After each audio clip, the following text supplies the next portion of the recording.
across my timeline. Yo, he which mad they funny. I never don't even do. give a fuck. Yeah, fuck this guy. But I do like fucking with him. Like, I'll be calling him Shadow Banner Oppress OG. Yeah, no, That's my name from Shadow Banner but Oppress OG. you guys talk hella shit to each other though, so your guys' hatred is I a like different talking level. shit. I like talking shit. It's fun, yeah? No, but I've never talked shit to him like that, or I would have more of a, I don't have strong feelings toward Ladies any and of those. gentlemen, you are checking out the live show. You got your boy DJ L7 and the motherfucking scene, and I got a very special guest today. Also a big time shit talker, my fucking boy Tenderlungs. He's crazy. We definitely have, I miss him in the fucking Yellow Brick Road Discord. But, you know what I mean? We hanging out tonight. Fuck it. Good to see you, man. How you been, bro? It's good to see you, man. I've been all right, I know you've been doing good. I've been seeing you putting out a lot of content lately, even though I haven't watched. Yeah. But I've been seeing a lot of content from you lately. Yeah, I guess that's good. I've been feeling honestly fucking crazy. Like, I've been going, way the fuck hard, and also not all. Anyways, let's not even tell. I'm going through some things, whatever. But don't worry about that. You gotta decompress and just do some things that bring you joy for a little while when it gets like that. One thing that I really missed about fucking my boy fucking Tenderlungs is that we definitely have that kind of basically more street vibe that we definitely you know what I mean, don't get all the time. So I definitely appreciate you, and definitely for some of these projects I got coming up, your perspective. It's like a chef's kiss, you know what I mean, for this project coming up, man. This criminal reform jam, you know what I mean. So you said some. I actually deleted a whole bunch of pictures earlier. All right, they're not the kind of pictures you think they are. All right, they're pictures that was on my phone, just taking up space. And okay, so now what I'm gonna do is I'm gonna actually try to access document. You made some great suggestions earlier. Those are fucking kick-ass. I'm still full on the shit. Oh my god, I still have to delete more files. I'm sorry, yeah?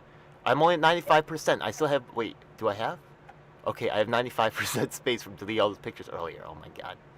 Okay.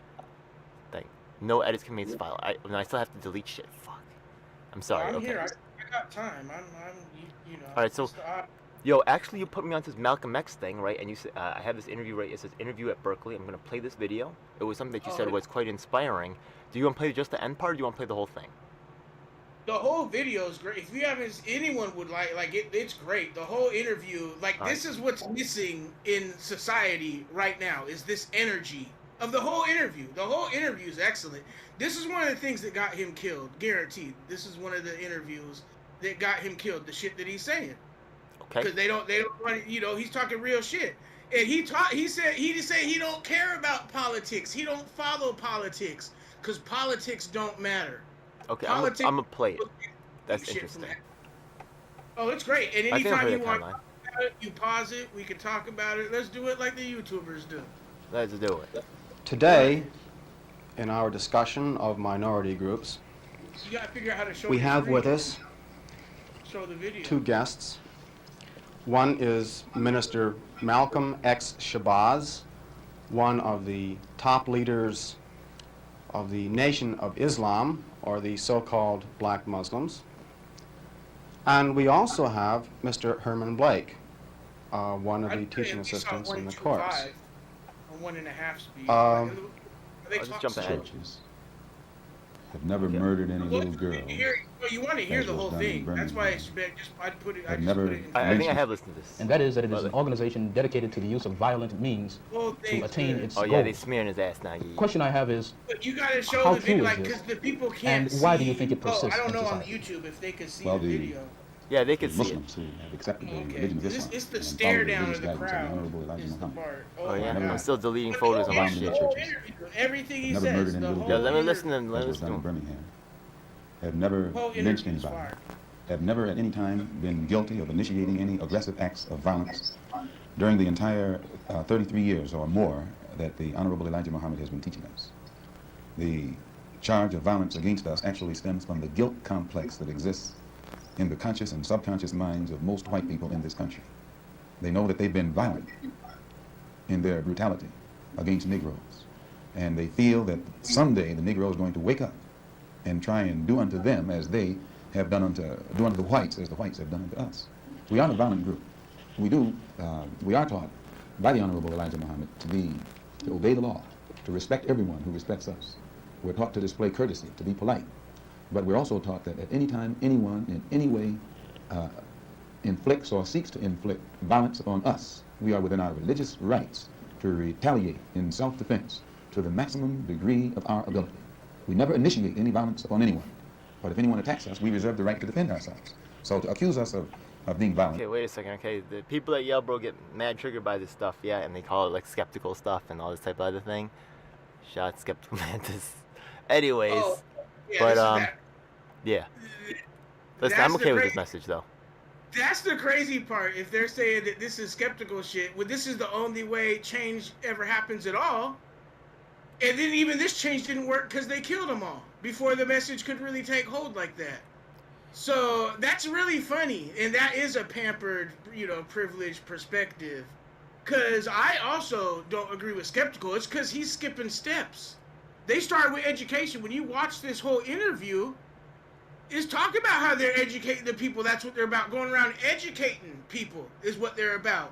And then what happens when you educate people? That's when shit happens, because they're smart and they see how everything works and they see what's going on. And that's where the change comes from. So yeah, when it's someone like a skeptical, that's because he's skipping steps and he ain't teaching nobody nothing. He's a moron. He ain't got no message. He ain't got no goddamn message. He's a moron. So, you know what I mean? Are you sure? Wait. I think he does, one thing that he likes to say, right, I haven't talked to him for a while. I actually contacted him recently, but he was saying something, what about it? He was saying that he's really inspired by Black Panthers and wants to create like community groups or something like that. That was his dream or something. And he also likes this kind of like argumentative style of talking that he gives like a fancy name. It's fine. That's fine. So if he's trying, but he's not really like, he's just talking, because he's just like trying to find a little cult following. That's all he's doing. He's trying to find a little following, a little cult people that he could brainwash, which it's never gonna happen because he's not charismatic or smart enough to pull that shit off. Like, I can't see people following him to do shit at all. Cause but that's all he's doing, or else he would have started something already. That guy Rome is more revolutionary than skeptical will ever be. Like he's fronting too. They're all grifters. He's fronting too. Rome's a grifting fronter too, but he's actually like out doing shit and not just fucking talking the militant shit. Like he's at least virtue signaling and doing little stupid shit like, handing out socks or whatever the fuck, handing out some pizzas, just some dumb little virtue signaling shit that he's getting sponsored. Hey, that's cool. I'm mad at that. Yeah. But I get what you're saying. Yeah. Some people may get on easy mode or easier. Yeah. But yeah. Skeptical ain't even putting in no work in. That's what I mean. Like, no, like he's a Check moron. it out. Si vuoi io He's not really about it. He's talking shit, not really about no shit. Or could have made something happen. Something at all. I ain't heard about him doing nothing to help his little community not once ever yet. So he ain't about nothing. Or he would have started something in his community. Because how you? He might have. We haven't talked to him for a while. Remember, right? Yeah. But I mean, the whole time he's talking, he should have already had something going on in his community instead of being on the internet trying to find people on the internet. That's not how the Black Panthers did it. No, they started in their goddamn building. So, no, he's a liar. He's a grifter, and anyone who listened to him and believed him for a second is a moron, too. How you gonna believe him? He will be out there already doing some shit. Come on. It's action. Real leaders lead by action, not by words. Yeah, I'm not mad at Skep. I'm not mad at Skep. Leaders led by action, he might be doing stuff. And I think that he was actually trying to go out and talk to people and stuff. And he did come out with me to an Assange thing, so that was pretty cool. I know that's also controversial, but look, he's would you say it on camera? Actually, he was like one of the great hopes for me to actually be like part of people doing stuff on the ground. But he really had a different direction where he wanted to use that type of argumentative style talking, which I'm not mad at. But I actually told him like I would go out and try it with him. Like you said I'm looking for followers. But one thing that's interesting that they say in New York, just from being like, I guess you could say an artist kind of, you know what I mean? Is one thing that we say out here is there's too many artists and not enough fans. You ever heard that? You go to like some kind of performance night and everybody's performing, and I'm like, wow. You ever had that happen? No, I've heard it. Well, no, I don't live in New York. Seattle's way less people. Like, so it's street performers and it's not as much like over there, but I could definitely see that over there. It's too many people. Yeah, too many artists and not enough fans. So the thing is that, right, sometimes we need people to like, also be fans. Like, it might not be the cool thing or whatever, but You know, I'm ready to be a fan. You know, I don't always have to be the star. You know what I mean? In fact, you know, it's a relief sometimes. You know what I mean? There's not enough people to be a fan of anymore. Like, there's really nobody. So that's why I'm not really like, who is there to be a fan of? You know, in some ways, I know like people are critical of Skep, and I understand the criticisms, but I'm also a fan of Skep in some ways. So I'm a fan of a lot of people for like their different aspects. You know what I mean? You get what I mean? I'm not.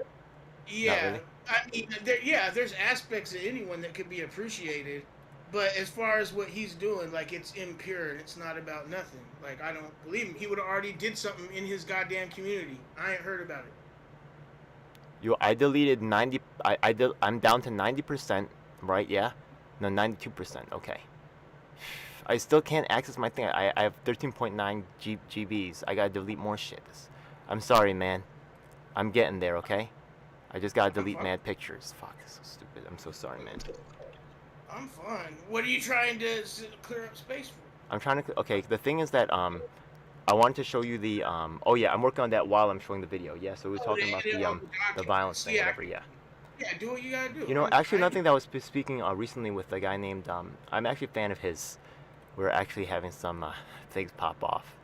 There's some residual effects from the things I went through, whatever. But we're not gonna worry about that. But one thing he said was that you need to have a dichotomy, right? People think there's only one way, right? But the thing is that Malcolm X provided a layer of like a dichotomy between him and Martin Luther King that kind of like together they were able to help push the maybe the conversation forward in a way that maybe alone they couldn't have. He talks in that interview. He talks about it and basically calls. Yeah, he's not liking Martin Luther King at all. Yeah. He basically calls him a bootlicker. Uncle Tom, yeah, shit like that. Yeah, I think he does. He basically calls him a bootlicker in that interview. Yeah, I know this one. Let's go check it out. Yeah, I know this one. Yeah. That's a good ass interview. I love it. I do like Malcolm X. He sounds like me. You listen, he sounds like me. Because he's mad, and he's just saying the truth too. You will lay it down. Exactly. I sound like him. He sounds like me. Let's check it out, man. All right, let's keep it going. Boom. It's like accusing a man who is being lynched, who is being hung on a tree, simply because he struggles vigorously against his lyncher. The victim is accused of violence, but the lyncher is never accused of violence. And I only point this out because the various racist groups that are set up in this country by whites and who have actually practiced violence against blacks for 400 years are never associated or identified or made synonymous with the term violence. But whites speak of Muslims almost synonymously with violence. Whenever Muslims are mentioned by them, violence is brought up. But it's not connected with any other group. This is a sort of a propaganda tactic, or what I would call psychological warfare, to in some way make the image of the Muslims in this country be a violent image rather than a religious image. They did that. I'd like to ask a question in that regard. What's interesting is that demonized Muslims, members of the Nation of Islam True. have not used violence, even when you gotta listen to black what he's saying Americans and were put it into attacked. perspective. How do you account for this? Does this in any way contradict when he's talking about black and white, I don't know how you mean. it's better to think of you it maintain, as rich for example, that you poor will now. not, or that you should not use violence. Like so many. You are attacked by the white man. And I think we can note in the last several years, certainly, dozens and dozens and dozens of instances in which Negroes have been attacked, killed in some instances. You mean in these demonstrations? These demonstrations and the bombings, for example, recently in Birmingham, where they killed 4 little Negro girls. And what interests me is the fact is that the Nation of Islam has not done anything to retaliate. I think you should be happy. The important thing is, does your lack of action contradict any basic principles? I'll explain it. You should be happy that Muslims who follow the Honorable Elijah Muhammad, number one, don't believe in any form of integration, and believe that every mention of... Okay, sometimes they say things that are a little bit extreme, right? Yeah? How do you feel about that no integration stuff? No, that's why well, first of all, there was no integration. Like, it's more segregated now than ever before. But what I was trying to tell you to posit was, that's like, I don't agree with everything he said. I agree with a lot of it, most of it. Yeah. I don't agree. I'm not saying I agree with everything he says. It's the racial aspect of what he says that I don't agree with. I agree with it back then for sure. But like the racial aspect, I still do agree with it. But I think that was a problem with the movement and why the Black Panthers and why they were all shifting to working with white people, just poor people. Because it's all poor people and black people basically get treated the same. if you're dirt poor and you're white, you basically get treated the same as if you're black. You'll get targeted and everything by the police and all that. They ain't gonna kill you. They might kill you though. They might kill you. Like if you're a redneck tweaker cooking up meth, like they might kill you too. They do. So if you're poor and white, like you're not getting treated not nearly as close to as bad as black people, but you're still being targeted and gone after your entire life since you're a little kid. No matter what. In poverty, it's not the same, not even close to the same as being black, but you're still being abused by the system your entire life. And if you escape, it's in spite of everything because you had to conquer all these obstacles. It's, and that's the only reason, even if you're dirt poor and you're white, they don't escape. Most white people that grow up poor stay poor their whole life. Most of them don't escape either. Poverty's poverty. So everything you say with that, you got to think of it as, it's like I said, it's more of the class thing. It's it's the rich versus the poor and the middle class. Because a lot of the middle class is them Uncle Toms. That's what the middle class is. Most of them's Uncle Toms. So it's really the poor versus the rich and the middle class, and people don't like to hear that. Actually, I'll tell you the truth is that I'm angrier at the middle class than the rich. No shit. Me You too? Good. Okay. Everyone poor that's been poor their whole life is more upset with the middle class than the rich. Okay, tell me about that. Tell me about it, tell me about that. Tell me about that. That's everybody. That's good, everybody. Because I feel that way too. So tell me why. Tell me why. Everybody feels that way. Tell me why. But let's tell them why. Because half why of the middle them class suck? Fuck them. I'm telling you, because half of them came from poverty or the lower middle class, and once they get their own shit going, even if they're lower middle class, they will sell out the poor and look down at the poor and talk shit about people on welfare and judge the homeless and the drug addicts and all this other shit instead of the system and all these Bill Gateses. While they gotta work, they see what they gotta do to get to where they're at, and they're still not where they want to be. And instead of being mad at the system and the way America is, they're mad and resentful of poor people and people that struggle in like they once were. They're the worst. I think that also. You know what else I think makes it bad? That's why I hate athletes, rich athletes, and musicians and all celebrities more. I hate them the most. Really? I hate them. If you're poor and you got hundreds of millions of dollars and you ain't buying back your community where you came from, I got nothing but hate for you. I got nothing but resentment and hate for you.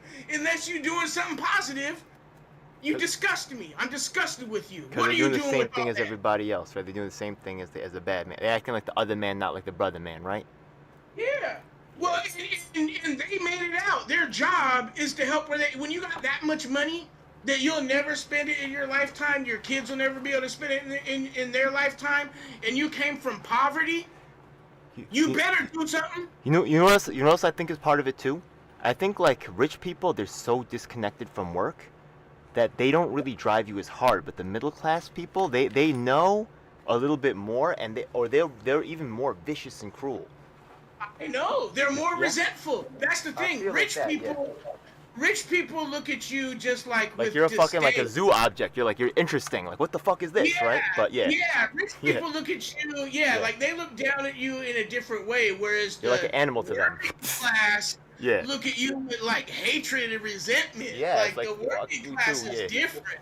It's different. Like I got no love for like most of the working class. A lot of the working class I got love for. It's the ones. Because I don't care, like, how much you got. It just depends what are you saying? What's coming out of your mouth and how are you acting? Because it's what you're saying and how you're acting. If that's when it becomes an issue. Hold up a second. You know that line from Martin Luther King where he talked about the white liberal, you could say the moderate liberal. I guess people don't want to be racial about it, but Worst of the KKK. Yeah. Sometimes I feel that way 100%, like a lot of times. Of course. I feel like that a whole lot. My whole life. That's been my whole life. I've been living under the tyranny of the fucking white liberal. That's been my entire existence. Okay. Tyranny. Let's just go over that quote one more time, since that's an obvious favorite. Like we were both reciting it from memory, right? Yeah. What is that? We may not say it word for word exactly, but what's the idea behind that quote again? Well, it's because they're willing to make incremental steps that's never gonna lead to anything. Yeah, and they care more about manners. They care more about decorum and shit like that than actual justice or equality. And that's what's missing, the Malcolm X energy, and that's why he called Martin Luther King a bootlicker. Sometimes Martin Luther King had that energy too, though, but not, you know what I mean? I get where. That wasn't until the very end, right before he got killed, because he saw the light. Yeah. He seen the light. Yeah. He seen the light, because they were coming to kill him. Well, yeah, they actually did. They sent him death. No, they told him to kill himself and all kinds of stupid shit, yeah. He didn't start changing what he was saying until right before he got killed. You know, so no, like he gets credit for that, but not much, not like people give him. You know that also Martin Luther King was actually more hated than Trump. Oh, they were all hated. That's what everyone don't know. Of course. Yeah. If you talk the truth, everyone hates me too, because I talk too much truth. If you talk the truth, everyone's gonna hate you. You ain't gonna have that many friends. But with the friends you got's gonna be real friends. It's gonna be. I'm gonna tell you honestly, Tender, talking to you right now made me feel a whole lot fucking better because honestly. You know what I mean? I deal with a lot of bullshit, so like that did help a lot, man. I appreciate that. If you talk too much truth, you're gonna deal with a lot of bullshit. Word up, man. Hell yeah. That's what it is. But they love you after you're gone, after you're dead. Yeah, you gotta be dead first. That's the fucked up thing. Yeah. They love you till you're dead. Fuck them. You gone? Yeah. What kind of life is that? What kind of life is this? It's stupid. Yeah. They don't care. What kind of shit is this? That's what they're gonna love me. Once I'm dead and gone, everyone's gonna love me once I'm dead and gone. And it is what it is. They say you're wrong your whole life, then you're dead and they're like, oh shit, he was actually right. He's right. The whole time. That's what's gonna happen. That's my life. That's my life. Look, and I know that's how it's gonna go. I'm right my whole goddamn life, and everyone hates me, and once I'm dead, everyone's gonna love me. And that's what's gonna happen. But it's whatever, man. It's okay. Fuck the world. One thing that happened when you came to the Yellow Brick Road, right? Because I was there like just maybe a little bit before you, right? Yeah. I just told the people that I was a fucking prophet and all this shit. Then you came in saying the exact thing. I was like, yo, this guy has a similar thing. You know what I mean? And then we kind of hit it off because, yeah, we have a lot in common with this type of feeling of telling people the truth. Motherfuckers don't want to listen, so you end up becoming a fucking prophet because they're denial, right? You don't have to be a prophet. They could have just been like, oh, that's interesting. Let me fucking try that out. No, they had to say, no. Fuck you, you're wrong. Fuck you, you're wrong. Yeah, then, like, they did that so long, you became a fucking prophet. And then you had, No, you kind of nailed that. The only reason I'm a prophet is because everyone's in denial. Yeah, so exactly, right. I'm a prophet. I'm only in a prophet because you're in denial. Yeah, it does happen. That's the only reason. It does happen. Because to me, everything is crystal clear. Yeah, because to me, everything is crystal clear. So you're right. It's not even that I'm a prophet. It's that motherfuckers are so stupid. Like, they want to live in their bubbles and not take in anything that don't agree with their preconceptions. And then I end up being a prophet because people don't want to listen. They don't want to see the truth. You know, sometimes I'm probably guilty of that shit too, though. Probably sometimes people got to be the prophet to me. So you could be my prophet once in a while, man. I'm sure sometimes you're gonna help me straighten out. You know what I mean? Sometimes we help each other. Me too, though. That goes for everybody. Like nobody's. Of course, we all. I'm on a crazy tip. I'm a tilt-a-world time. I'm on tilt right now. You know what I mean? It's all good though. All right, you ready to watch some more Malcolm X? Say some fucking hard shit. That's all he says. Hell yeah! All right, let's go. All he says is hard shit. The word integration by whites, whether it be from the mouth of Kennedy on down to the mouth of the... Oh, wait. Okay, so this integration thing is a little too harsh. What do you think? I'm saying... I don't care what he's saying, because this is America. Maybe he's right, though. Maybe he's right. Listen to me. Hear what I'm saying. I'm not agreeing or disagreeing with what he's saying, because I didn't get it here. I'm not hearing exactly what he's saying. But that part... It's up to black people. I'm not the one to say if they want to desegregate, integrate, or. How do you feel? You know, actually, it's I was talking with some Latino brothers last night, right? Actually, Dominicans, yeah. And we was talking about like, it's different for us, right? Like the thing is that like blacks and stuff, they do have like a certain diversity within the black community, definitely, right? But within the Latino community, like you have all these different countries, like different languages and stuff like that. I know that happened in Africa, but you know. The split here is like a little bit different because of like American blacks and stuff like that, but you take like Ecuador and Panama and all that stuff, like some of them super different. And then also you have like Asia, right? You have like Vietnam and fucking like, you know, Kazakhstan, which are kind of different. You know what I mean? Yeah. So when people try to just classify our largely diverse populations as just one thing.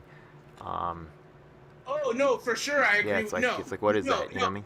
We have to stay segregated like that because we have to keep our own cultures. So when he's talking about integration, right, being off, right? Yeah, like where do you draw the line? Like where is like integrate? Yeah.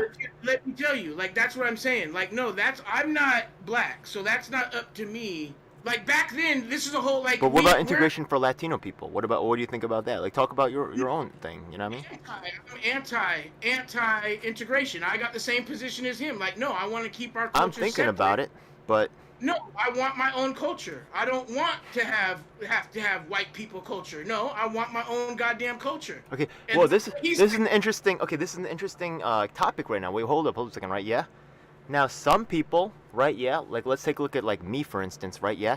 Am I or you, right, acting black? Well, wait, right? Yeah. You said acting white. Does that mean we're acting? What are we do? What is this?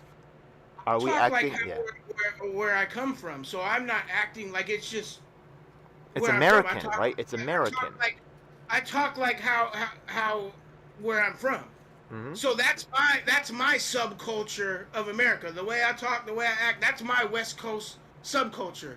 Okay. So I guess my subculture is just West Coast, like West Coast poor, living in black and mixed projects. So wait. So when he says he's not for integration, right? But integration with whom and with, what I mean? Like, there's a lot of different ways that can be split up.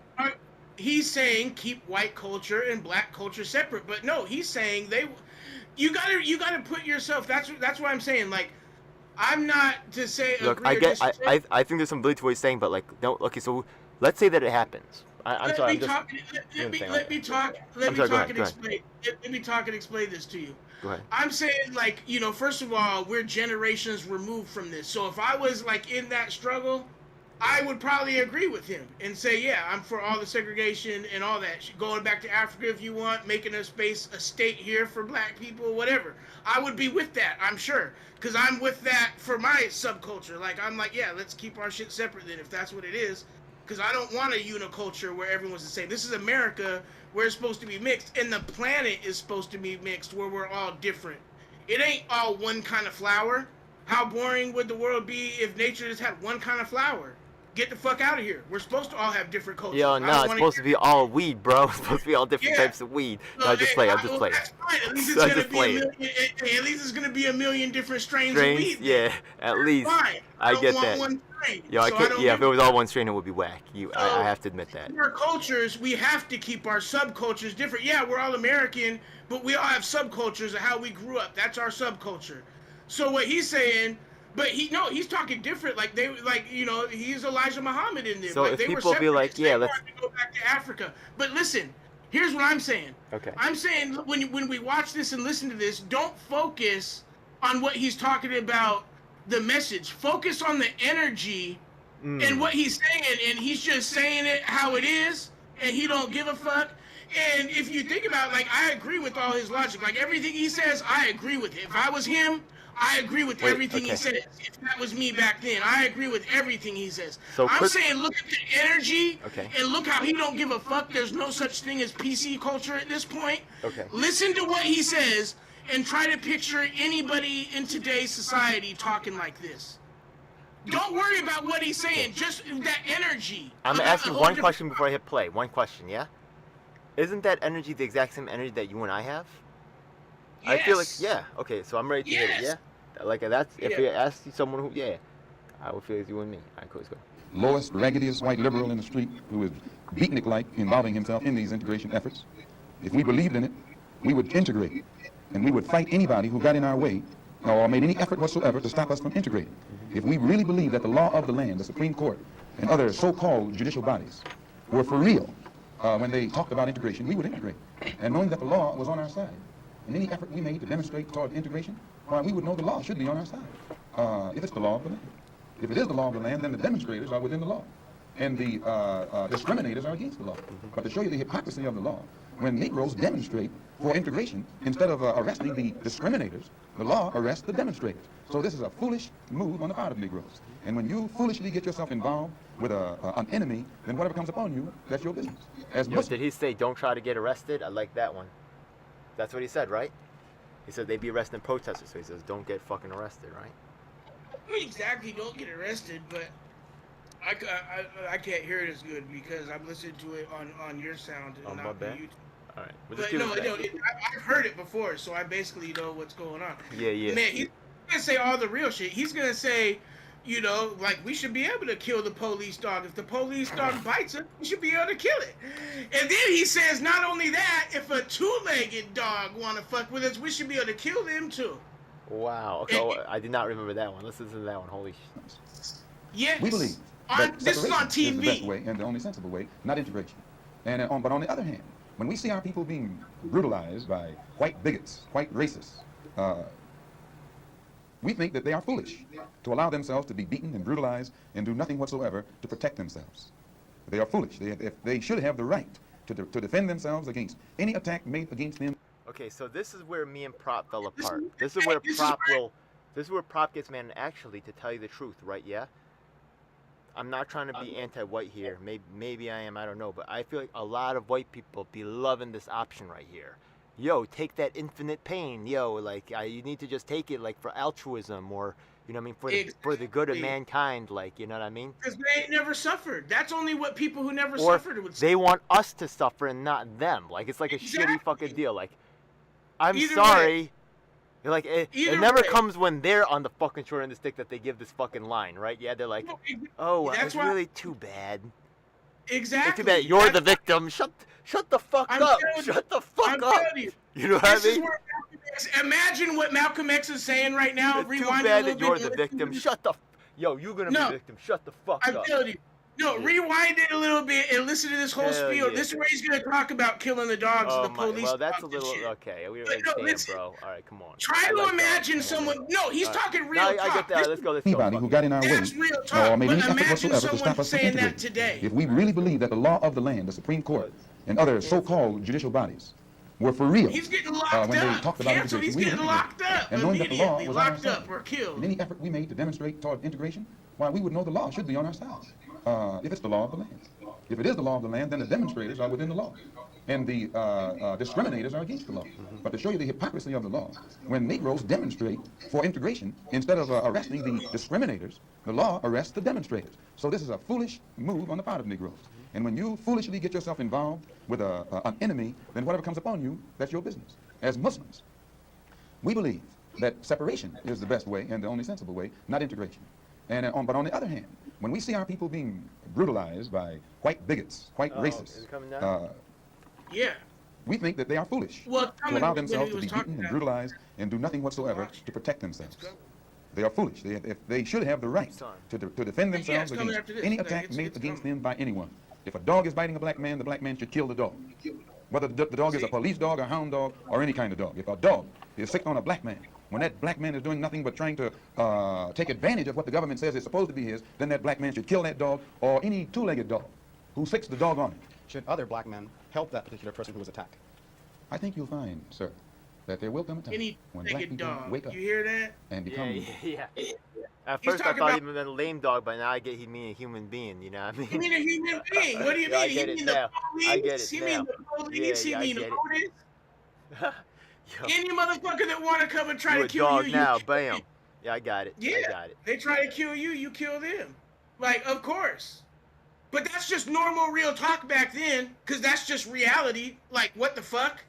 Yeah, reality, we have the right to protect ourselves from being murdered. That's just reality, or attacked. Like, that's your human right. And that was common knowledge back then. But you say that today, they're going to lock you up, or you're going to get killed. Something's going to happen to you. You can't just talk like that. There's another speech by Malcolm X where he says, poor people have nothing to lose and everything to gain. That's why when you're in a revolution, that's who you rock with. Remember that line? Exactly. Yeah. No, I don't remember that line. But I mean, like that's him and Fred Hampton are my favorites. I didn't really get down with Martin Luther that much. I actually, when I went to Grenada, I don't know if you went to Grenada. I had a video where I interviewed a guy from that country. Actually, Malcolm X's mother is from Grenada. I went to visit the hometown of where that was. That was a pretty cool. One day I might come out with that video, like visiting the hometown of Malcolm X's mom. Yeah. Yeah, that's pretty dope. That was pretty fucking cool. Yeah. Anyways, yeah. Let's go. That is pretty cool. Hey man, we'll try. No, I never went anywhere. It's all good. Intellectually independent. I got cut up over there. To think for themselves, as other humans are intellectually independent enough to think for themselves, then the black man will think like a black man, and he will feel for other black people. And this new thinking and feeling will cause black people to stick together. And then at that point, you'll have a situation where when you attack one black man, you are attacking all black men. And this type of... Okay, hold up a second. Yeah, now earlier, like I'm not trying to blow it up, but you said that you was in the pen, right? And I was asking about Asian brothers and who they rock with. You said that Asian brothers run with the black dudes? Yeah. But I know the Spanish people definitely do their own thing, right? Why would the Asian people rock with the blacks and not with the Spanish people? I'm sure it's different. Like because in California, I bet you, because I'm talking about like Seattle, like up here, like in California, I bet you they don't rock with. I bet you. Yeah, there's a lot of the LA system. I'd have to ask because it's different. Like in Northern California, I bet you they would rock together. But in Southern California, it's way more beef between Asians and black people. So I don't know. Yeah, but I know, like in Northern California, like the beef ain't really like that. I didn't know that. So black people, but like in Southern California, I know it's like that's what started the fucking Rodney King riots too, or one of them riots too, was when it was after that girl got the Korean store owner shot that girl in the head over a bottle of orange juice that she was gonna even the orange juice. Yeah, interesting. Yeah. I can't remember that girl's name off the top of my head. There was a movie called Seagu, which actually, the first Korean guy who died, it wasn't from a looter, but it was from a friendly fire. There was one Korean who died in that thing. You know what his name was? No, but another Korean Ed Lee. shot. His name was Ed Lee. Damn. Yep, it's all good. It's in the movie Seagu. They were shooting during the riots. They were shooting. They were protecting their stores. They were shooting. But one thing you should understand too is, right, yeah? The thing is that a point that's made in the movie that I've actually played in other clips and stuff, right? The thing is that the real problem with blacks comes from the white people, right? Well, yeah, of course. But I mean, once the racial tension started to happen, the news channels started to cycle that story of the Korean owner shooting the black girl in the head because that was the message they wanted out there. Don't come for the white community. I'm gonna tell you I'm gonna tell you. Period. The racism with immigration is self-perpetuating, and it doesn't have I don't know if it has as much to do. It obviously has shit to do with stereotypes when you see it jump off, like after 9/11 and with the Kung Flu and all that shit.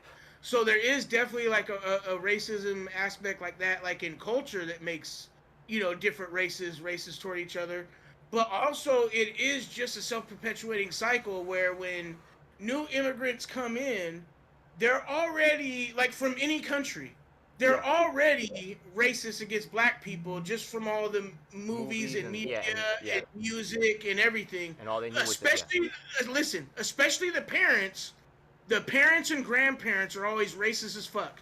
Any immigrant culture, I don't give a fuck what one it is, they're racist as fuck. Every one of them. I don't give a fuck which country they're from. The grandparents and the parents are always fucking racist every goddamn time. Yeah. It's the kids that won't be, and sometimes the kids will be, but a lot of times they won't be. But sometimes they will be. But so with the shit, what makes it self-perpetuating is that because when they come into the country, they're already like looking a certain kind of way at black people all the time in public and staying away from and just having the bad vibes. And black people pick up on that and it's like, why the fuck you looking at me like that? And then they, the stores do open up in their neighborhoods where they're Muslim or they're Asian or whatever. Like they're not from the neighborhood, but they're making up all the money and looking at you funny every time you go to the store. You know what I mean? Like that builds up the animosity, so they end up robbing them. So then that keeps it going because you're like, I was right to be racist against you because you robbed me. But I robbed you because I fucking hate you because you in my neighborhood taking up all the resources and looking at me a certain kind of way every single time I come in your store at the same goddamn time. No, You I had know, a so store. it's like a You ever have a self-perpetuating store? cycle. I had a store. I had a store. No, I've been poor my whole life. But I'm just explaining how that it doesn't matter. That's with every single culture, every single kind of immigrant. Everybody. Yo, little old ladies took shit. Yo, everybody's getting shaken down. No, nobody's taking. Yo, everybody getting washed. When I'm around, everybody. Yo, I don't trust nobody. That's off top, but it's just the energy it's the energy that gets put off. You know what I mean? It's just the whole vibe and the fact that. No, it's the fact that they're not from the neighborhood either. I can explain some of that. I can explain some of that too, yeah? One of the things that, like, I'm not saying it's a good thing at all. In the Korean language, the way we, like, change, like, the, you know, like how you say I am, he was, he, you know, things like that. Some of the ways that we change our words are by social status, and that's a huge part of our language. Like, this idea of social status. So, if you're a poor person, like, you are like a dog, like, you are scum, like... It really can be part of the culture for real, right? Yeah? Like, if you're poor, like, you should be treated bad. Well, that's a bigger problem. That's an even bigger I'm not, yeah, like, you look it up. Like, not saying, like, you know, all Koreans are like that, but there is that element, remember, of structure, order, Confucianism, right? Hierarchy. Yeah. You're higher, I'm lower. Like, I can do shit and you can't. Actually, you can look up, there's this phenomenon called ajuma, and you know, it's funny. Actually, it's kind of like a joke, right?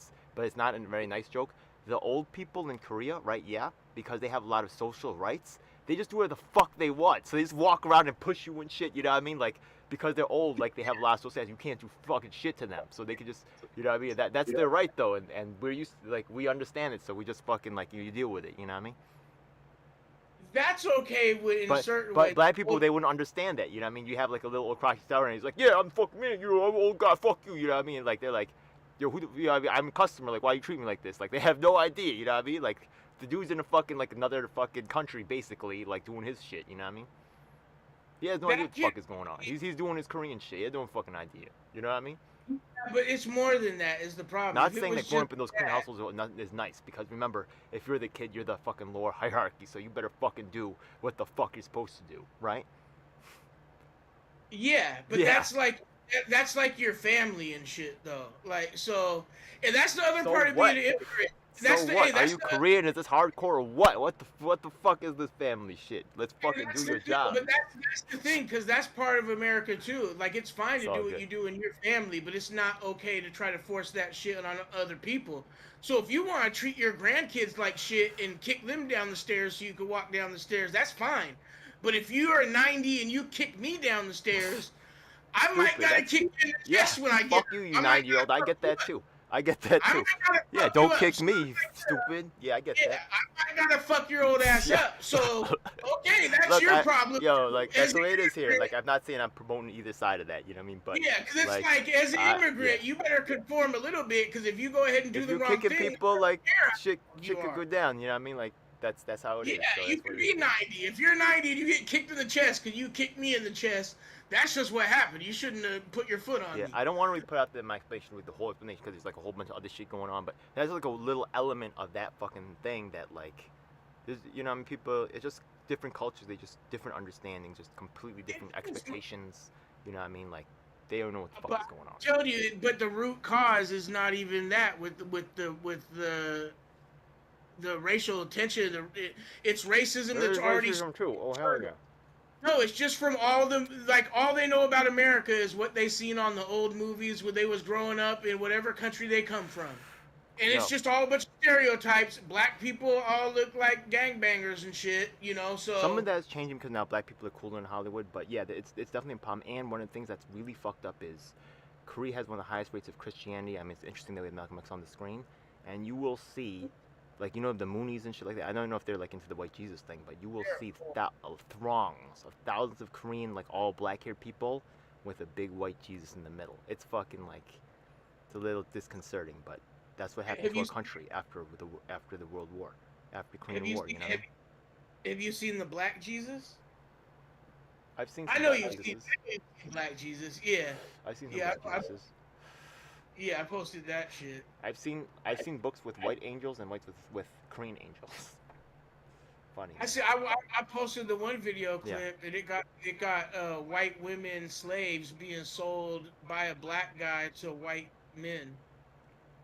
Oh, So really? a black guy selling the slaves in like Egypt or Eritrea or Ethiopia, wherever, like somewhere. There's all kinds of shenanigans going on. I heard Joy Reid's family, whatever, man, was into that shit, but yeah, it was interesting. Yeah. All right, want to talk some more of this Malcolm X? Yeah, yeah. Black thinking will cause Hold all on, I'm black gonna people make to a stick together. quick phone And this call type real of thinking quick. also will bring. See, now I don't think that all Spanish people are going to stick together. Like, you talking about all black people. I don't even think all black people really sticking together. That's Really? why it can't be about that. I'm not saying his message. No, it has to be about the poor uniting with the poor. It don't matter what race you are. All us poor people have to link up, and that's the only way shit's gonna change. Cause the middle class ain't gonna help us, cause like they're worried about themselves. Yo, for real, But right? hold up, one second. Play that video, cause I got a phone call I gotta take just for 1 minute. I'll be right. 1 minute. I'm going to check the chat. Oh, we got some people viewing. What up? Yo, what's up, chat?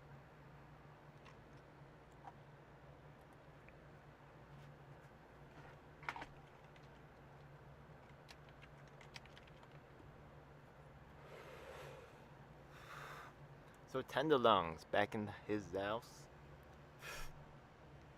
talking about stuff, catching up. Malcolm X. So yeah, we're actually gonna get some input on the Greenspot platform here. He had some interesting ideas. I cleared some space on my hard drive, and I still not have. Okay, that's good that he's taking a break because now I need to delete some more freaking files off of this. So yeah, I'm gonna show him some stuff. He had some ideas about like preventing DAs from becoming judges. He says only DAs become judges, so that was an interesting observation, and that does make sense to me. That would have a impact how cases are heard. There's a lot of interesting things that we could really bring to light here, and I enjoy learning about this stuff. It's really a learning experience, so I hope you guys enjoy the ride. I'm deleting files right now so I can have space to unfortunately have space to edit my file. What is the hell is... I need to delete some videos here, that's what it is. Ladies and gentlemen, I film a lot of stuff on my phone, as you know. And this causes all kinds of issues. What is this? Are these shared with me?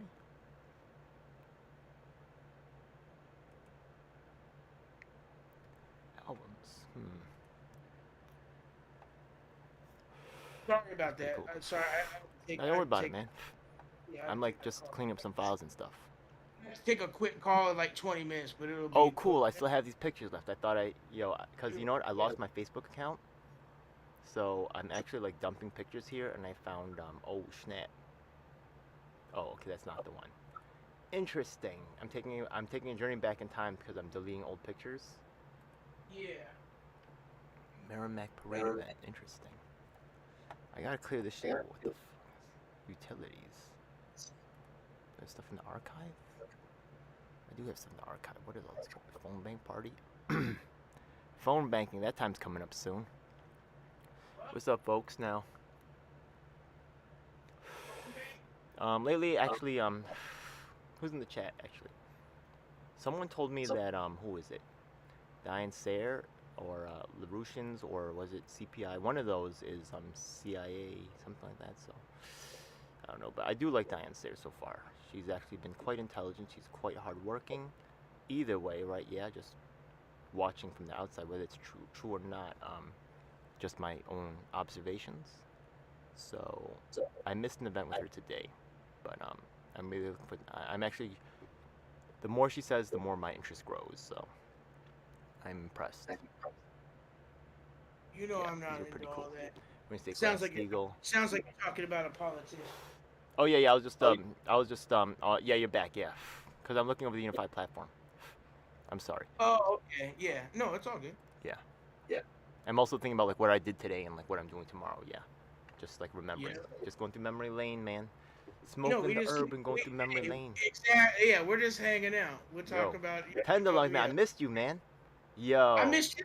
Tenderlungs just has a fucking way of fucking going at a dude, like, that's like, you know, it's very entertaining. I like it. That's one way to put it. It is entertaining. If it's one thing, it's entertaining. Yo, it's way better than WWE. That's what I have to say. Okay, it's way better than WWE. Way better than WWE. Come on. Way better. I appreciate it. WWE that's my style. You my style, man. I know. You want to listen to me talk shit about people. You want to watch some wrestling. Come on, man. I am mad. People, yeah, I'm mad wrestling, but the same. I'm a world class shit talker. That's for sure. World class. Yeah. Hell yeah. Let's do it. Anyways, yeah. So do I have enough space on this? Yeah, I'm gonna write on separate. This is so annoying. I might have to expand my storage. Oh, this is disgusting.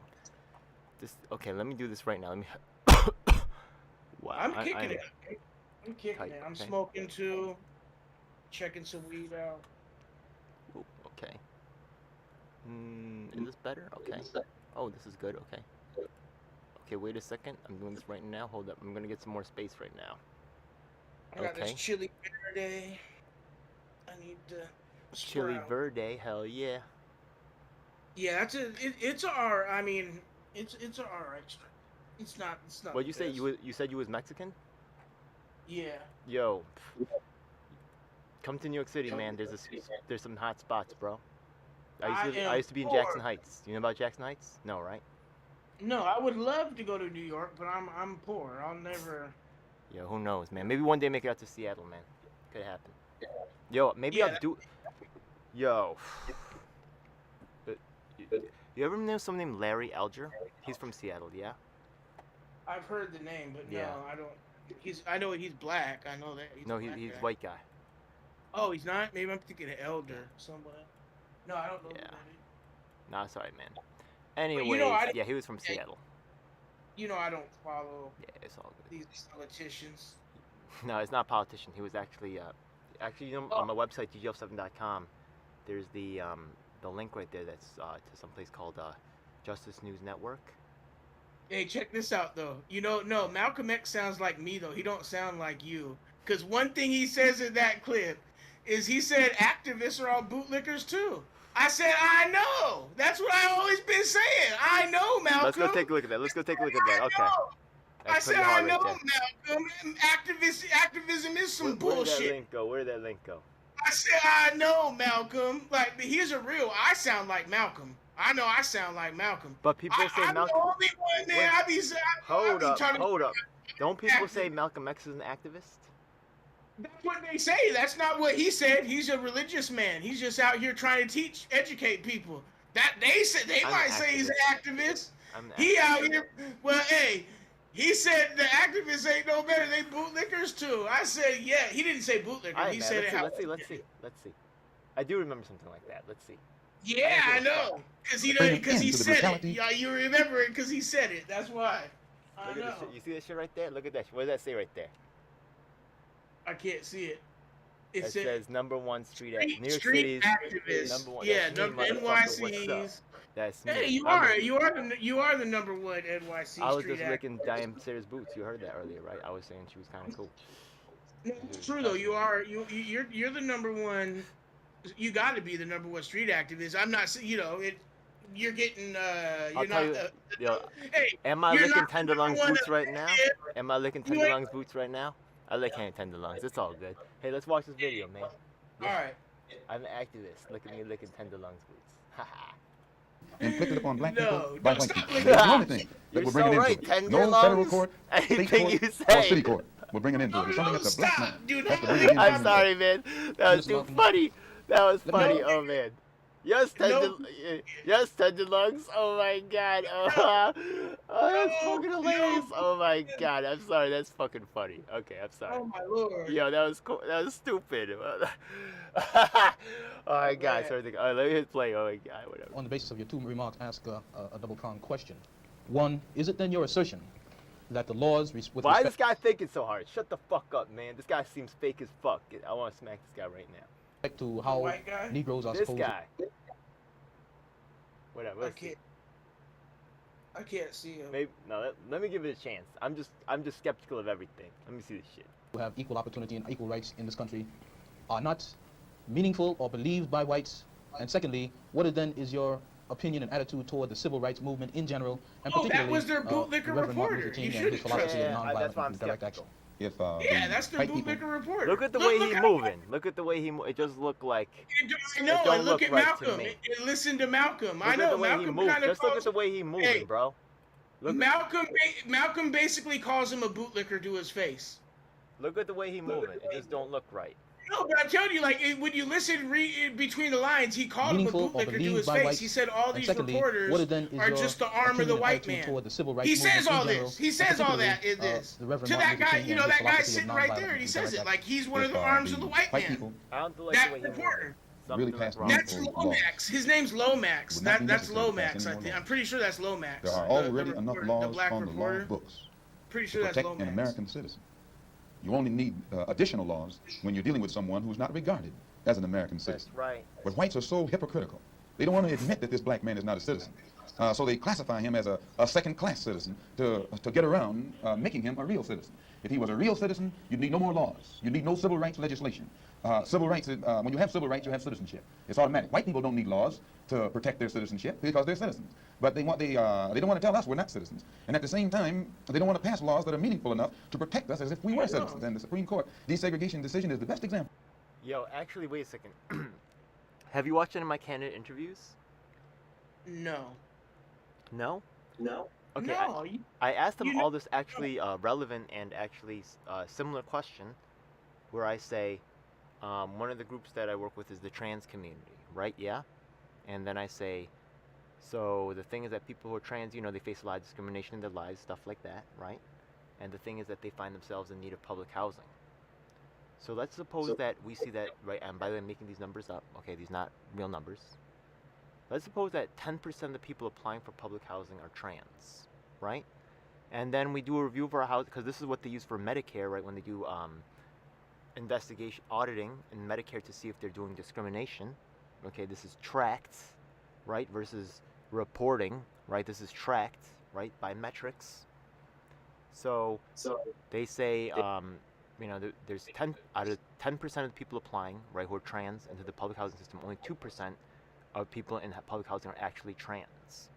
So there's no law that says you can discriminate trans people, but you know, we talk to people and they say that they're getting beat up, or they say they haven't played experiences, or whatever, right? How do you ensure fair access to people that are trans? So I feel like some of the best answers would, as Malcolm X said, right? Yeah, it's beyond the law, right? Yeah, because you can't really. People are just gonna find other ways to do it. So you really have to change society itself. And I really feel like that is one of the best answers that I'm given, because I asked this question like many times from many candidates. So it's cool to hear many people's response to that answer. You get what I mean? Yeah, well, yeah, because like you're saying, all these extra laws wouldn't matter if the you're laws considered to be a human being original and they laws- treat you right, then you don't need a law. Exactly. Well, because the laws are already in effect if you're white. You know, like all those laws are in effect. But everyone, like if you're straight and white, you know, if you're Sometimes they do each other Brady dirty. Bunch. But yeah, I and, get what and you're if you're saying. not poor, There's but a if lot you're of whack shit poor, about if us. you like I said, if you're poor, you're discriminated against no matter what. Like yeah, by white people too. Like by everybody. If you're poor, white people with money do not like poor white people either. Period. Yeah, End of exactly. sentence. Yeah, they'll hit each other, so can't really too much. But let's check this out. Yeah, bam. Well, I know. That's a law from the Supreme Court. 10 years have gone by. No desegregated schools. It hasn't been implemented beyond, I think, 9% in 10 years. So this just shows you the hypocrisy of the... Yo, churches are still super segregated, right? Yeah, people choosing to do that, right? Segregated as fuck. Churches, hell. Yeah. American white man. They talk out of both sides of their mouth. And Hell for is this reason, segregated. we who are Muslims, that is, who believe in the religion of Islam, who believe in God, we don't believe that black people will ever get any problem with laws being passed or new persons being put in office, white liberals being put in office. There is nothing that the white man will ever do to bring about true, sincere citizenship or civil rights recognition for black people in this country. Nothing will they ever do. They will always talk it, but they won't practice it.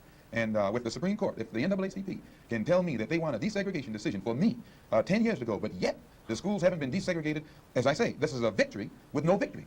It's a victory that you can talk about, but it's a victory you can't show me. So if you represent the NAACP and you're telling me about this great victory you won for me, when I look at you, I have to conclude that either you have been duped yourself or else you were trying to dupe me. And in most instances where the civil rights struggle is involved, there is no civil rights leader can point to me one concrete gain, practical gain, that black people have made in the civil rights field in this country, not only during the past 10 years, but during the past 100 years. Now, the other part was with respect to Mr. King and the This is nonviolent 1963. Well, like, I will not let long before he got Jimmy killed, I Baldwin would imagine. I think he and got John killed in Killings 63. Oh, for real? and Lou Lomax, the writers, answer that. Think. Speaking right after this church was bombed in Birmingham, Christian church was bombed in Birmingham by Christians too, mind you, and these 4 little girls were murdered. John Killings and James Baldwin and Lomax and the Negro writers and actors had a meeting at the town hall in New York, and Killen pointed out concerning these murders of these little girls, said the killings had raised doubts about the intelligence of the nonviolence in the civil rights struggle. He went on to declare that he could no longer be asked to love those who persecuted and killed Negroes. He also, and the writer, Mr. Handler, who's describing this, said that Killings, it was not clear concerning Killings' remarks to his audience that... Yo, wait, hold on, I gotta ask you a question, yeah? Yeah. So, how do you feel about, like, Latino rights? Are they moving forward, are they moving backwards, or are they staying the same? I think they're staying the same. I don't think there's any Yeah? movement. I feel like Asian American rights are rolling backwards. Well, Latino rights have been rolling backwards. Are you kidding me? Like, that's what I mean staying the same. Like, they already been rolled back since, like, my whole life. Like, since the 80s, Latino rights already been rolled back. So they haven't progressed. But, because if you think about it, look, Cesar Chavez was, like, the first time a strike really ever worked. When he did the farmers union strike, and that strike lasted at least like 7 years or something that they were on strike, and they got rights to where they got good pay and all that shit. They lost all that shit by the time I was born, and that was in the 60s too, I believe. I think there's also some kind of like troubled relationship with the Filipinos. Well, they had to link up. It was like the farmers union strike. Because the Filipinos and the Vietnamese were the scabs. And the Laotians or whoever else, like the other Asians that came there, they were the scabs because they farmed too. Like all in Sacramento and all around everywhere. Yeah, so while the Mexicans are like, we're not farming and we're not picking your crops, the Asians were like, fuck it, we'll do it. Until they started getting abused like the Mexicans were, and they were starving and not getting paid and getting starved out. So that's when the Asians, because the Asians refused to go on strike with the Mexicans. Like, it was the racism shit. Like, they refused. Like, Chavez been tried to work with them. Like, they refused.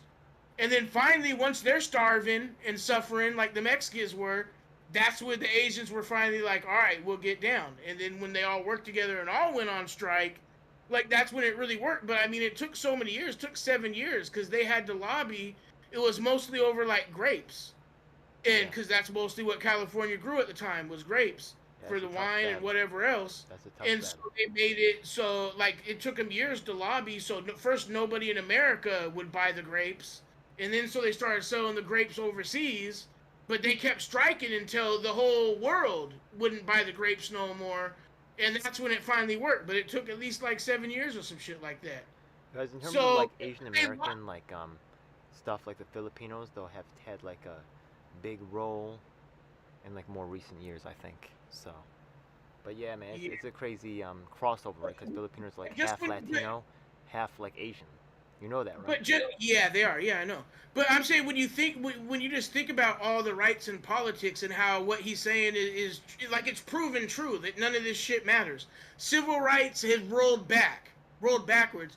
Like you said, I believe Asian rights probably have rolled backwards because all minority rights have rolled backwards. Since the civil rights era, since they killed and locked up all the leaders and made the school to prison pipeline and just made the system even more all-encompassing to like where now it is straight up Skynet shit to where we don't have any kind of freedom, like the whole globe. Unless you're living in some little tribe, if you indigenous somewhere, like in the jungles, You know, that's the only way you're gonna have. If they're even encroaching in there, set the Nestle barge trying to poison all them kids. You know, Instead of letting them live off the land. you know, one And they're project that I was really burning down excited. all the Yeah. forest. One project I was really What? excited to work with you on was one thing that we always talk quite a bit about was like public housing stuff. And the thing is that when you look up like LA, like you know, housing activists, shit like that, right? Like nothing comes up. You know what I mean? Like what is this? Like try it. You Well, know what I mean? So if you know no. anybody working in that field up there, or anything around Well, that, you know what I mean? I'm interested. I don't look into any of that, but I mean, I think there Yeah, is they're probably nothing just like fake. LA or anywhere else. There is no such thing as a real deal housing movement for poor people You because know, we are too far. Listen, poor people, we are too far removed from any way to have any kind of influence on the shit. And then even like say anyone could do anything, right? I get that, but it's about you getting the having the time and resources and motivation and everything else when you got poverty on your goddamn mind and back all goddamn day every goddamn day. So that's the only people that's going to be fighting for housing rights for poor people is poor people. Because okay. we already talked about this. The middle So class don't give a fuck about us. We already discussed that. So when they're out fighting for housing, that's so they could buy a house in the future. That's not for poor people who are fighting for us. No, that's fighting like so they can get a house or some. That's some selfish shit. yeah, Because there's a theory that like, there's a theory that well, exists. Okay, tell me what you think of this theory though, right? Yeah, that poor people can never successfully pull off a revolution all by themselves because they just don't have the means to do so. that's not true. That's a lie. Look at any country in the global south. What kind of means do they have? Look at them motherfuckers in the Middle East fighting each other with rocks and shit. Like they've been fighting for thousands of years. What the fuck does that mean? What you have, what you don't have? No, if enough people is poor and suffering, shit's gonna happen no matter what. That's why they have it down to a formula where they know they have to keep poverty below a certain level because it don't take many people to topple a whole country. The global south will show you that. It does not take many people to overthrow a whole goddamn country. So no, they have it down to a mathematical formula. We gotta give all these certain amount of public benefits to keep people in poverty and keep some people dirt poor poverty, but keep the poverty levels at a certain point where people is not gonna risk their safety or their future because they know no one else is gonna be with them and they're just gonna get murdered. Well, this is So actually the quite an cycle interesting continues. topic right now because some people feel that welfare itself is a trap. It is How a do you, trap. It is uh-huh. a trap. Okay. But no, Well, let's listen. talk No, about this everything. right here. This is some hood Listen, stuff. listen, Hood science listen right to here. this. Break it down, bro. Break it down. Everything is a goddamn trap. How come I can't go homestead? Everything that they ever do is to manage poverty and keep it existing and keep people poor and So, keep people relying on the state. so one thing you remember my public housing thing. The thing is that back in the Obama era, there was a something passed where people in public housing, because the public government is supposed to be divesting from public housing as we know it, and what they Mm-hmm. decided to do was to sell it off. But the people Yep. who are living there have the opportunity to actually buy that property, and that property's value will skyrocket the second it goes from public housing to privately owned in most cases. You get that? Yeah, Okay. but that's I mean, So even so, they that, have like there's that. a unique opportunity to cash out now, but they're just not being told because there's so much money at stake. The only people that have to gain in this case are the people who are living in those homes. Who's going to pay to tell them? You, me, Coke, Pepsi? Nobody. You get what I mean? Just a But couple fucking stupid guys like me. even Who? with that, Why would like who's paying me? Nobody. no, but say if you're in public housing, Yeah. it depends what kind of poor you are. Why do you think credit itself exists? You know, like when you got shit credit or your income, like you're disabled, you ain't working, you ain't got no credit history, Okay, no credit. and that's and supposed birth to be okay, shit. and that's what's sick about this program because check it out, right? This is okay for New York City especially. It's a super come up. If you're like in like Queensbridge or like Chelsea, which is ridiculous, right? Chinatown, right? Yeah, Lower East Side. Those apartments are easily worth $1 million. Right now, there's someone who bought in Queensbridge for like 50K. Because remember, exactly, when it's public housing, the rent could be as low as $100, $50 a month for a 3-bedroom apartment. It could get really fucking low because based on your income. Versus, right, yeah, when it's market rate, like 2,000, 3,000 easy. You know what I mean? Yeah. Well, So, if the thing is, right, because they have the right to buy, right, they can leverage that for a huge cash. And that's not good enough. That's how they get to make us all slaves. That's my whole point. Or they can leverage it to do the repairs and then start paying off and buying the home. And that's what won't happen. That's my point. That's why that's not a good program. That's why I tell the people when I visit them, and I know they're not paying attention, but I tell them the day that we start to win, the day that you think that you won, that's when you probably lost. There's a trap in there. Exactly. No, I'm if telling there's you anything right now, without your name on the lease, if there's anything, right, yeah, and they're gonna move in someone else. They're gonna get rid of me. They're gonna take like someone else who looks and sounds like you think an activist will sound. They will replace me, and they will put in someone else who will sell you a financial package. Do not believe that package. I warn them in advance. I tell them straight up. But you could tell, like I could tell right from the beginning that program is a listen. I could tell that program is a poison pill immediately, right from the beginning, and just a sneak way for them to further gentrify and get away with it and think they're doing something to help people. Because just like you said, because first of all, like if the government is gonna like help them, you know, because they're on fixed income, if the government is gonna buy that for them, like help them buy it, they still just got to pay the certain rent, and the government's gonna fix it up and maintain it, you know, and because that's already what the deal was before.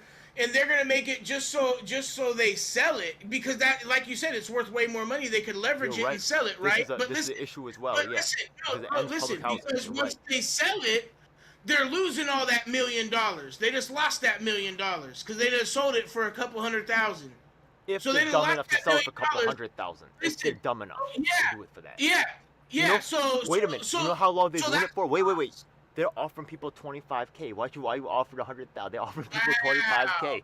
Why are you asking for $100? I mean, damn, bro. Like, what are you rich or some shit? Why you want to give them $100K? What are you doing? But that's what I'm saying. So if they're buying them for even cheaper, then that's like that whole program is just meant for them to be able to further consolidate and get everyone into slavery. Like that shit is poison. You know what the dumbest shit those. Listen, check this out though. Check this out. I got proof for how that's poison.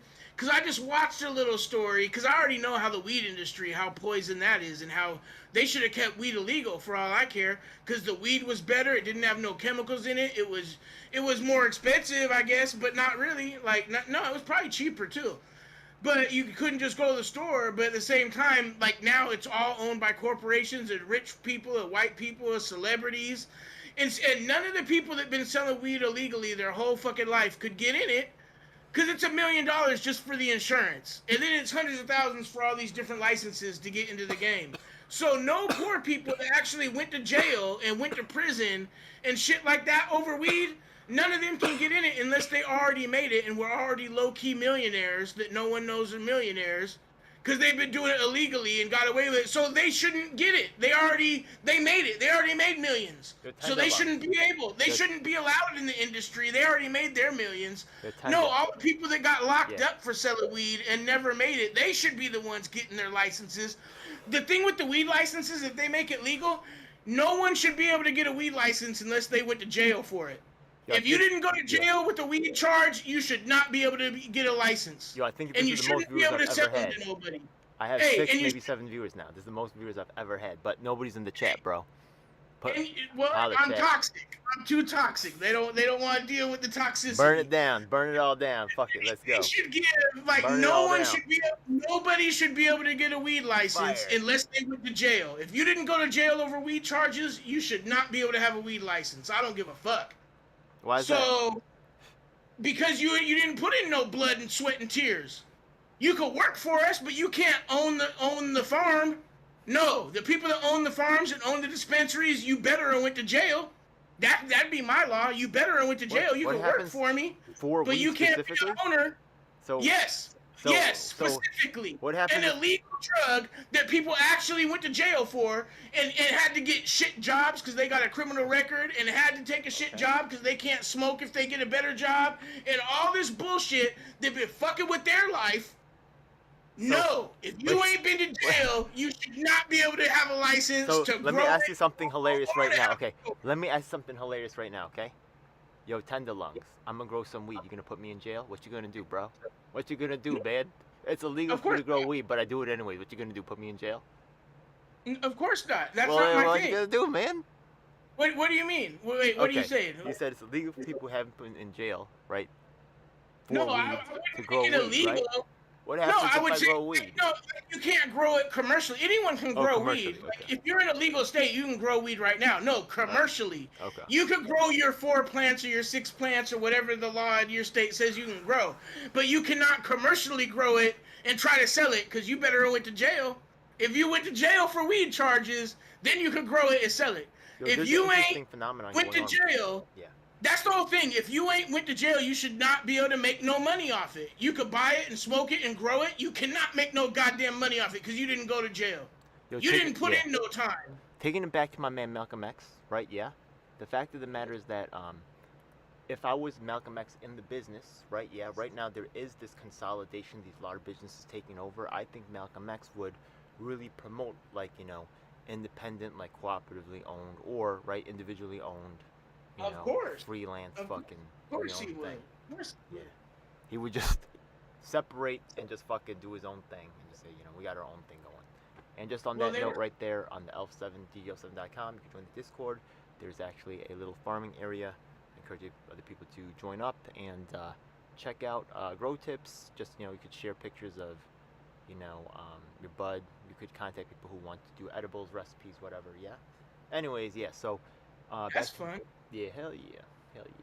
Anyways, yeah, let's check this out. Boom. That he was breaking with it was clear, rather, to his audience, that he was breaking with the doctrine of the Reverend Martin Luther King's philosophy that as Christians, Negroes should love their fellow man in a truly religious sense. Now, James Baldwin, speaking on that same platform, said, and I was present during this entire affair, asserted that the American people shared a collective guilt for the persecution of Negroes, much as Germans did because of their silence during the Nazi persecution. Wow. He denounced President Kennedy for what he termed Kennedy's lack of passion in the civil rights struggle. Mr. Baldwin said that there could no longer be a Republican Party for the Negro people as long as it lifted a Barry Goldwater, nor a Democratic Party for the Negro people with a Senator.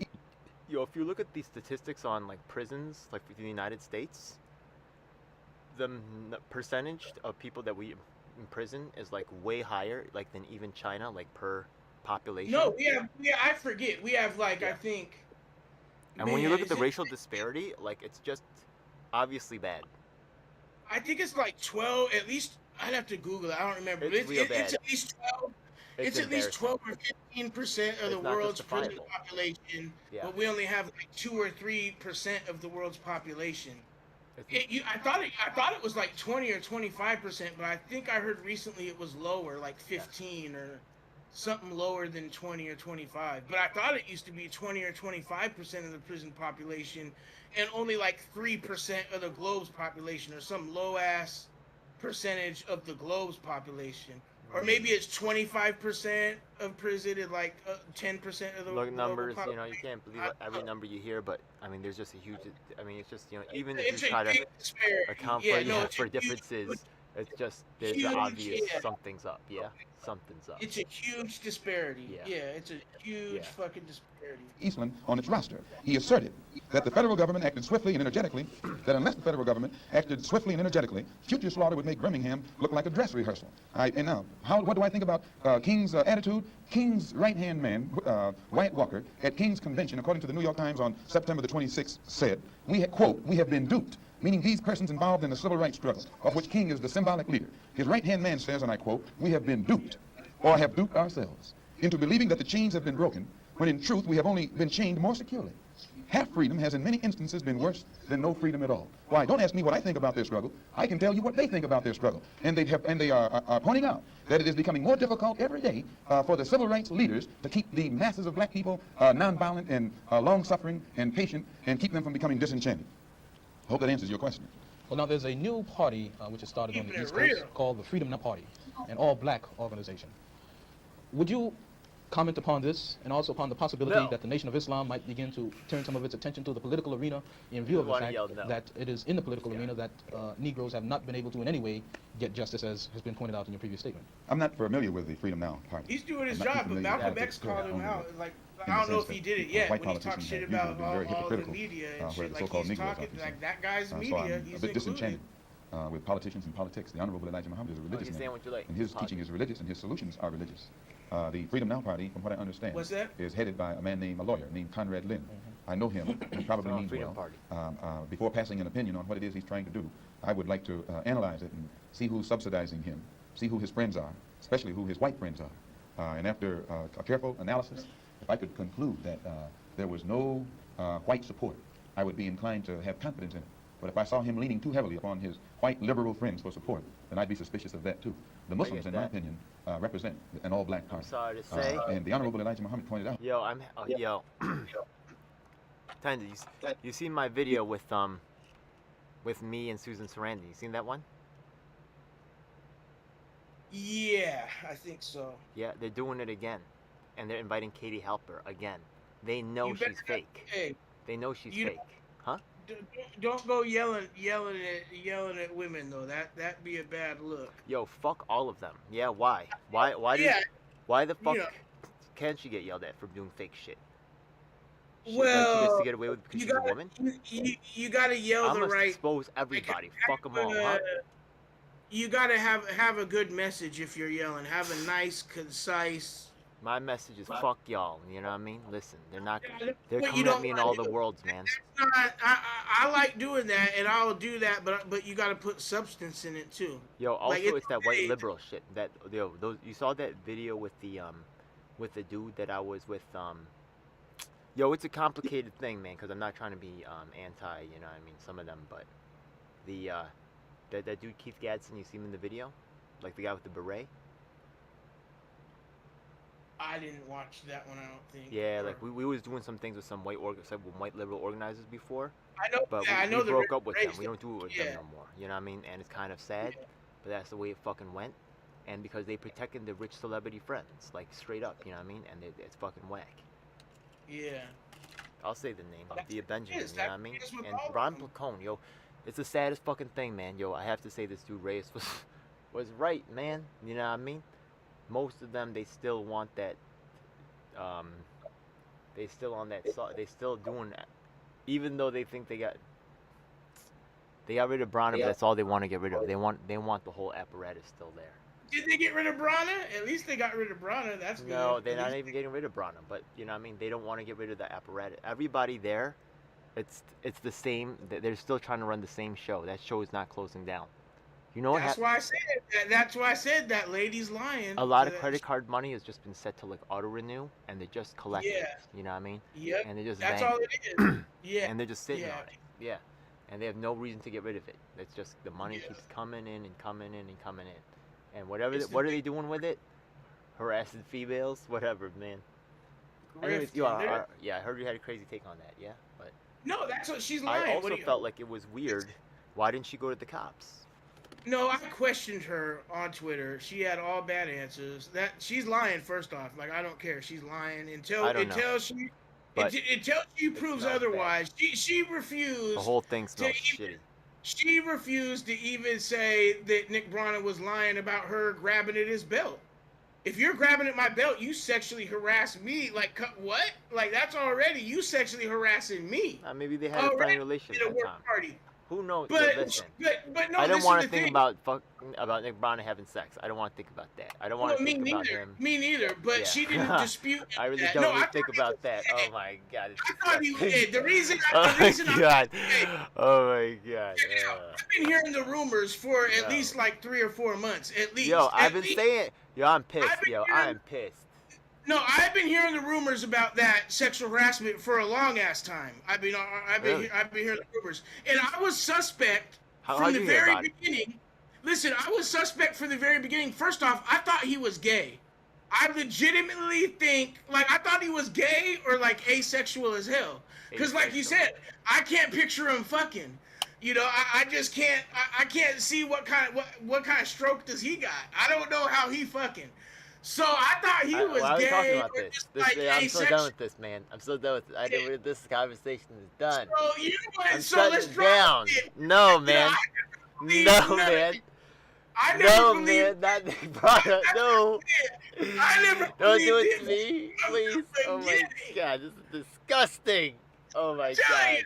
That's what No. I saw. I figured it out. I know. I did some thinking. I figured it. I said, "It's not true.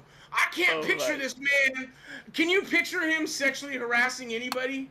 He don't got it in him. He does not have it. I don't need none of that. He don't got it in him. He's not that type of guy. He is not the type of guy. How do you know? He's not. He's not the type. Have you ever seen Teen Wolf? Sometimes he just like becomes furry all of a sudden, and he just like pounces. But here's the thing. What? Even if that's your theory with him, no, because with his personality. How do you know? No, I'm gonna tell you why. Let me tell you why. With his personality. No, listen to me. Let me finish. With his personality, the way it would play out, the only way I can see him doing some sexual assault, anything, sexual harassment, sexual anything, like, would be if the girl is chopped up and going to the lake or the river or the wood, like she's no longer with us. So, like, I don't believe it, because, like, he's the type, the only way I would believe he would do some shit is if it was with kids, or if he's a serial killer. I can believe. Oh my God. Oh my God. You call him a chomo? Yo, oh my God. You chomo. That's the only way. That's the only way. Yo, what? I can believe he could be a hillside strangler, murdering prostitutes, or a chimo. And that's the only way. That's the only way I believe it. Yo, you're ruthless, Tenderlungs. You are ruthless. That's why I love you, man. Tenderlungs. Just go for it. Just go for it. Just kill him. Just go for it. Just go for it. And tag him. I hope he sees this. I hope he watches this, because that's what I think. That's what I think of him. Oh my goodness. I can't picture him doing sexual anything unless it's some serial killer shit or some child molester shit. Okay, anyways, yeah, let's finish off this Malcolm X. Let's get to the other stuff. Yeah, we had actually 45 views. That's like a lot. How are we getting so many views? It's crazy. Hey, Tenderlungs is toxic. Before 10,000 People like in to Philadelphia try to see what he on might September say. the 29th, at a rally that we were having, that in 1964, the black people should band together and do something about selecting and electing representatives, black representatives, politically, who have the rights and the best interests of the black people at heart. And that we should also unite together and sweep out of office all of the black political puppets who are used by the white power structure to continue white supremacy. Yeah. Yeah, and he's turned up. Political puppets maintaining white supremacy. That's what they are. I'm telling you. He kept it real. But, yeah. There's some of that going on. This In our that's definitely true. In that regard, would you include Congressman Dawson, for example, from Chicago, and some of the people who represent him on the Chicago City Council? In which regard? No, he named all the celebrities. I don't know what Mr. Muhammad's opinion is of Congressman Dawson. They both live right there in the city of Chicago together. I don't know what his opinion is of Congressman Dawson. I'm suspicious of any Negro, be he politician, be he clergyman, or civic leader who is constantly patted on the back by whites. I have a tendency to lead toward the Negro politician who is constantly condemned by the white power structure. This is my thought pattern. I'm giving you an insight of it. You, though, mentioned Mr. Lin and saying you'd like to know who his white friends are. Now, I'm wondering if you didn't make a contradictory statement in Muslim terms by using white and friend in the same phrase. That is I to use say, friend in quotes. I say, in other words, if a black man cannot have a white man as a friend. He may have a white man who's friendly, but being friendly and being a friend, I think, are two different things. I think there are many whites who act friendly toward Negroes. A fox acts friendly toward the lamb. So real. And usually the fox is the one who ends up with the lamb. There is some of that, but there are some white people that side. Of course, but that's why they killed him, like, and Fred Hampton, because they started shifting to no, like, all poor people, we all under the same suffering. But it is true, like, I'll white people... I'll also say that a lot of them is not as alright as they think they are. You get what I mean? Not as what? A lot of them is not as alright as they think they are.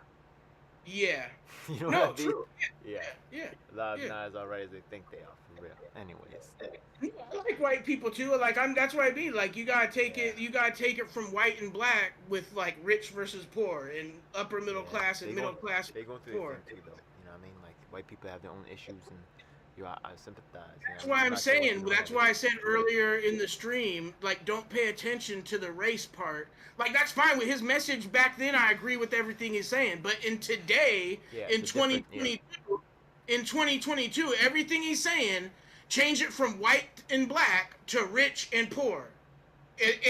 That's what it is. Like, you know, and I'll agree with everything he's saying if you take it and make it rich and poor versus white and black. being poor, I would love to have my own country and leave me the fuck alone. I would love to have my own space and let me segregate from America and let me go do my own goddamn thing. I would love that. Yeah. As poor people, with all other poor people, make our own shit. I would love that. And our shit will be way more cracking, I guarantee it. We know how to party and kick it and how to get along a lot better.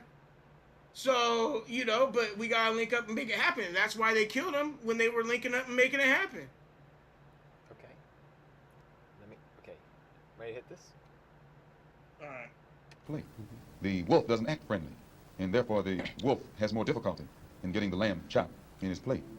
I'd like to point out, though, that... And I say that because it is usually if you study the structure of the Negro community, economically, politically, civically, psychologically, and otherwise, it's controlled by the white liberal, who usually poses as the friend of the Negro, who actually differs from the white conservative in the same way that the fox differs from the wolf. Their appetite is the same. Their motives are the same. It's only their mannerisms and methods that differ. I would agree that, no doubt, there have been a large number of whites who have posed as liberals and as friends of the Negro and who have time and again betrayed the Negro. On the other hand, I think one could point to a large number of whites who have struggled for civil rights, for equality, and have got little or nothing out of it, other than quite a few bruises. Give me an example. Well, the large number of white students who have gone into the South, for example, working for SNCC and other organizations. Not working for SNCC or other organizations, but working for the white political machines who benefit by the voting efforts of Negroes. Okay, I'll be more specific. I would cite Herbert Hill, for example, as a kind of person who has championed Negro job rights, for example, in New York City and elsewhere. He has fought the political machine. First time I met Herbert Hill personally was when they were picketing to stop the working on the Harlem Hospital in Harlem. Negroes for 10 years had to fight the city to get an annex built on the Harlem Hospital. Because in Harlem we need a hospital more so than anything else. Our people are sick. Plus we do a lot of cutting and shooting of each other, though we profess to be nonviolent. And Herbert Hill brought his forces out and stopped the working on that site. This is the first time I ever saw it. Then when work was brought to a halt on a hospital in Harlem, the same Negroes tried to stop the work at the Downstate Medical Center in Brooklyn, which is predominantly white. They were out there for 3 months during the summer. Couldn't stop anything. And I never saw Herbert Hill out there one time. Now, whenever it takes a stoppage of something that's going to affect the white man, you find the white liberal absent. But when it involves something that primarily will affect the best interests of black people, and black people only, then that white liberal is present. Herbert Hill is the labor secretary for the NAACP. And if he was interested in black people, he would prepare a black man with a type of knowledge and understanding of the labor troubles involving black people that would enable a black man to sit in the same position as Secretary of Labor or Labor Secretary in the NAACP. I'm suspicious of whites who join Negroes and always have to be in the lead, who always have to be the head, who always have to be at the top in Negro organizations. Those whites who really have the interest of blacks at heart, let them give some advice to some Negroes and stand on the sideline. But don't join the organization and then get at the head of it and pose as a friend of it. Hold up. Have you seen my video about a Ford party and the completely white staff? No, I seen something about it. Whenever you ask me, be prepared to be disappointed that I did not see the video. No, it's cool, man. No, it's good. No, it's good. No, I'm just saying, you can't, just be prepared. Can I show you for a second? Yeah, go ahead. No, and I did see. Don't worry about it. Don't worry about it. No, it's totally cool. No, I saw the poster. It's cool. I saw the poster or whatever that you posted that showed all the white people. I'm used to it by now. I'm used to it. I know my numbers. I know what I am. I know what I'm doing. I saw your screenshots. I saw what you posted in the Discord. I saw this because you did post about it in the Discord. That's where I saw it. Let's go. What is it? I'm looking for. What's the name? I'm invited to Polish American Brotherhood to one of my. All white people in Yang. What am I looking for again? All white people in the Yang group. Yang. No, I'm just gonna go to the Ford party right now. Let's go and look at the Ford party itself. Yeah, forward party. Yeah. Yo, this is hilarious. We're gonna see this. Yo, look at this. Yeah. I can't see it. Oh, let me look at my phone. I can't see it. Oh, it's on the YouTube. Yeah. Let me look at the YouTube. Let me see what's here. All right. You see it? Yeah, I see the white guy in the white. This guy was former chief of staff, but just so you know, the chief of staff, they had lots of employment problems before, and I can show that to you. But you know, you could look it up. Blair Walsingham. I would say she's one of the more legit ones. Laura, Kate, Spencer. This guy's in Brooklyn, right? But I can show you the email. They have nothing in New York. He seems like he's trying to be a nice guy, but they did kick me from the last meeting. I did film that. But you see, he's in Brooklyn. Yeah. Yang is just. He's a national organizing director, but there is no Yeah, there is no Ford Party in New York, even though the national organizing director lives in Brooklyn. Isn't that weird? What do you think about that? Weird, right? I mean, I think the whole Yang thing is just bullshit. That's what I think. Like, I think the whole Forward Party, everything about it is just bullshit. I think everything about every political party is just bullshit. It's all a grift. Every single political party is just grifting. All of them. Look at this, Florida, Nevada. You ain't listening to Malcolm X. We're watching Malcolm X. You ain't listening to nothing he said. Everything Malcolm X said is what I believe about all these political parties, all these activists, all these celebrities, all these YouTubers, all these everybody's. Everything Malcolm X been saying, that's what I think. Wait a second. Aren't I pointing out the same thing that he was pointing out? Right? Yeah, you are. Aren't we doing the same thing? No, you are, but at the same time, you're putting faith in the institutions, which should have no faith in them whatsoever. You're just supposed to be roasting them. Why aren't they at any of my events? Why was I kicked out of the last meeting? Listen, do you think Malcolm X would think that these people are going to his events? I would go to the event. Why wouldn't he go to the event? You're not listening to Malcolm X. He said, I wear that as a badge of honor. I'm happy these people don't like me. I'm happy when these people say bad shit about me. I love it, because I hate them too. Who's them? So, no. Who's them? All of them? Or just the leaders that are attempting to object? All the leaders, but what about the people in the community? Not in the community. Aren't some of them salvageable? Listen, it's a very shady, blurry line that you stay away from, which is why he said, I don't care about politics. I don't pay attention to politics, because that shit does not matter. That's not the solution to anything. That's the barrier. Wait till you see this. This is hilarious, bro. Okay, wait a second, okay?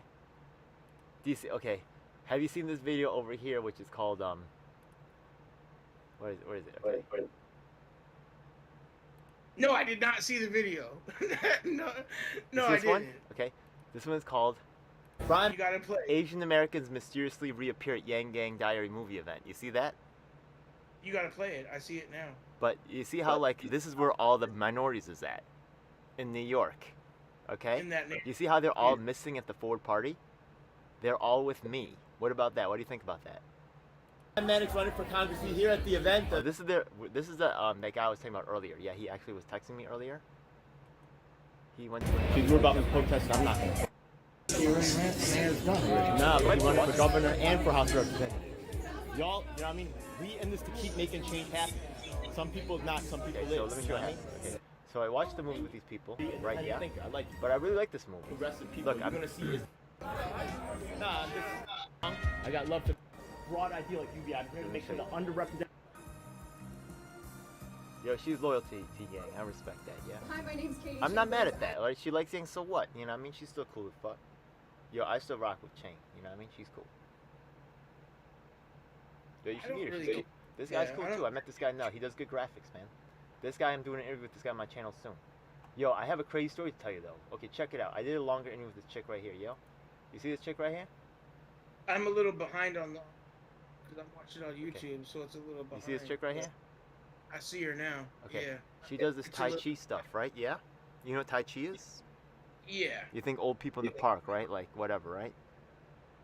Well, I think basically like yoga, like slow motion yoga or something. Okay, so I'm talking to the chick, right? Yeah. And I'm like, okay, you know, Tai Chi, that's cool. So I was like, so how'd you get into Tai Chi, right? So she's like, okay. I first started by getting into wushu. You know what wushu is? Yeah. Oh yeah, so I was like, oh really? You know what I mean? I was like, what? That's not really how people get into Tai Chi. You know what I mean? I mean, Tai Chi is basically like slow. Like, it is also like slow motion. Wushu. You know wushu? That's a female Asian fighter. No, you're thinking Wing Chun. Oh, I am thinking Wing Chun. Yeah. But Wushu is martial arts. No, Wushu is this shit. Let me show you Wushu. This is the first one. I know what it is. It's the shit. It's that acrobatic shit. In Vietnam. Wushu is this shit, that kung fu movie shit. This is Wushu. Yeah, it's like all that jumping around, spinning, fucking like doing like windmills and shit. Like this shit, that's wushu. All this shit, you know what I mean? That's wushu. Yeah, in one fighting championship, a bunch of the best fighters fight in the wushu. I think it's wushu So style. it looks fucking fantastic. Like if you want to make a movie, like this is what you fucking use. You know what I mean? Like this shit. You know what I mean? They do all that shit. This crazy kung fu shit. Exactly. Right. Yeah, this shit. Exactly. So yo, they do all the kicks, but they do all the kicks in the knees and the handshake. They do all kinds of crazy shit, right? Yeah. Finger push-ups, shit like that. Yeah. If you go on and find some one fighting championship videos, you'll see people using wushu. I'm pretty sure it's wushu style. So hold on, I'm getting to the story here, okay? So the thing is, like wushu is not like usually how people get Tai Chi, you know, because it's really I could see Wing Chun maybe in Tai Chi, but wushu is like super like acrobatic, athletic. Right? Wushu, like Tai Chi is not thought to be this way, right? Yeah. Yeah. So I was like, oh, this is kind. So I was like, wait, this is kind of interesting. So I said, you know, like, are you into like some other combat forms that are like related to like Tai Chi, but a little bit more combat oriented? You know what I mean? Yeah. And she was like, yeah, I do that. But it's not really completely outside the realm because sometimes people do. But she did have all the subspecialties, or like not least, I wouldn't say subspecialty, but kind of like correlated like styles like Pakwa. I don't know if you've heard of that, or Qigong, right? Yeah, these other things. Anyways, right? She has all that, which is cool. Now her teacher, right? You ever heard? You know Jet Li, right? Yeah, of course. Did you ever hear about his trip to the U.S. and visit with Nixon? No. This is actually a quite famous story of Jet Li, so I'll tell it to you right quick, okay? When Jet Li was a young child, maybe 8 or something like that, right? Yeah. He came to visit the United States as part of a dance troupe, and he did a performance or a kung fu act. You know what I mean? Because he was already like kind of like very good at the time, right? Okay. Mm-hmm. So what happens is that President Nixon, after the performance, he saw the kid and he said, "You know what? When you grow up, will you be my bodyguard?" So what do you think the kid said? No. that would be pretty hardcore, right? I would say no. You're a president. No. No? Yeah? Like what? I don't want to be a bodyguard? I didn't know what he said. If I was that kid, I would say hell no. Hell, okay, so this is what Jet Li says, right? Yeah? He says, "No, sir, I want to serve China." So, yo, he like got fucking super like fucking like loved in China for that shit, you know what I mean? Like he became like a national hero and shit, you know what I mean? I would have said no too. Now there was a troop that went with him, and one of those troop members is actually the teacher who taught this lady. So she retired, and you know what I mean? So that's how she got into Tai Chi, from this lady that did fucking like was doing shit with Jet Li when she was a kid. That's fucking crazy, right? So that was kind of fucking cool. Well, it's a small world in that. Yeah, it is a small world when it comes to. Yeah, but yo, there's so much fake Tai Chi. Yo, she actually has like, let me show you. She actually has videos where she's complaining about the fake Tai Chi people, and she rips them up. I don't mean with Tai Chi. I mean it's a small world when it comes to like martial arts and fighting styles and stuff like that. Like it's a pretty small world. Yo, this is that lady right here. You see that lady who was with Jet Li? This is that lady right here, and this is the lady who picked it up from her. You see? Yeah. I'll see in a minute. Yeah, I see that. But she looks different when she moves. She's pretty cool. Yeah. But yeah. Anyways, yeah. So that was cool. Yo, look. I mean, like going to these things is cool, man. You get to meet cool people. Now, honestly, she says she would vote for Yang again. But you know, Yang Gang is coming to terms with this whole Ford party being completely staffed by white people. I mean, how do you think they feel about that? That's crazy. I'd ask her. I'm not Asian, but it's not an Asian party, so they shouldn't feel. They may be doing an interview soon, so that could happen. I don't know. I think an interview's coming up soon with me and Shirley, for real. I would think that I don't know, man, because it's not. Is he claiming it's an Asian American party? Is that what he's saying? Forward Party's an Asian party? Yeah, Tenderlungs. You need to send me an email because you need to get on my email chains because I send out the craziest ranty emails. You have no idea. Have you heard about them? Yeah, I've heard about. Oh, they're incredible, bro. You need to get on the mailing list. They are worth of parts. Yeah.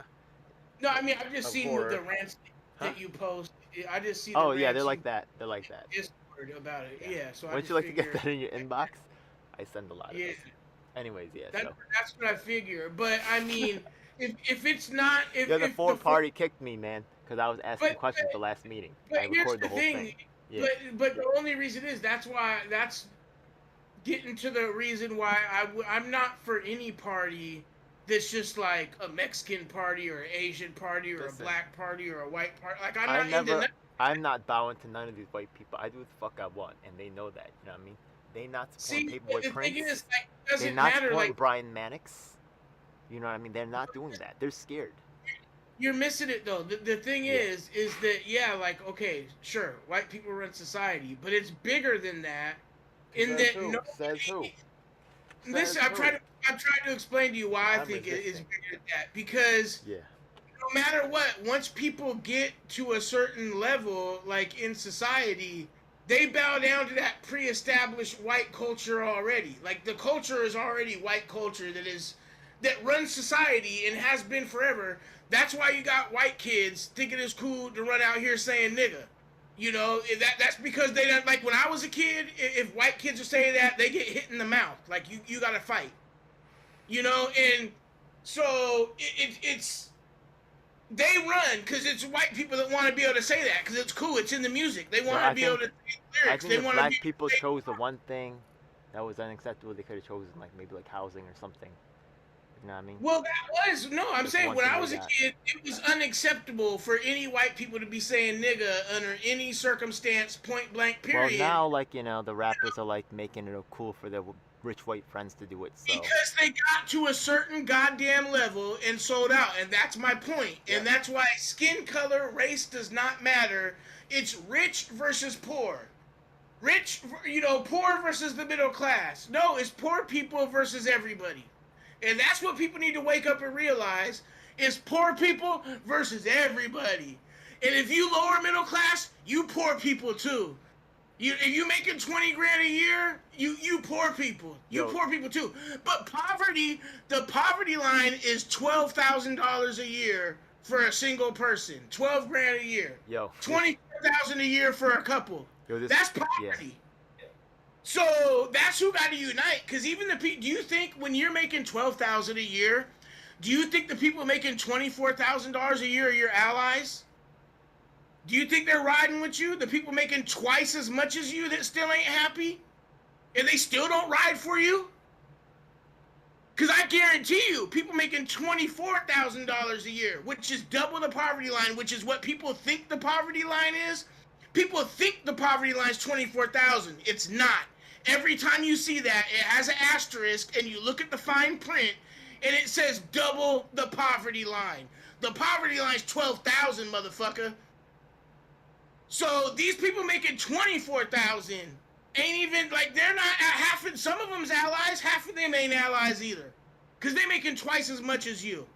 They don't have the same problems as you. They got different problems, like a lease and a car payment. Do you think people making $12,000 a year have a lease or a car payment? Nah, they got rent. You're in that room. They got rent. And they probably riding the bus. They probably don't even have a motherfucking car.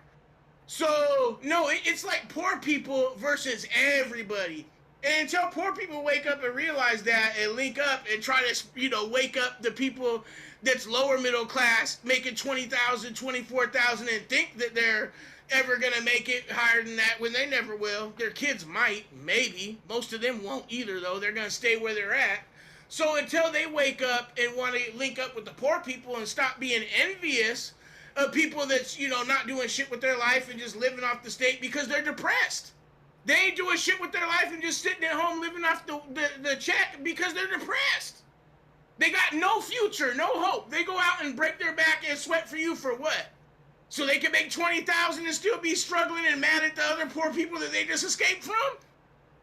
That's how the cycle's set up. That's the system.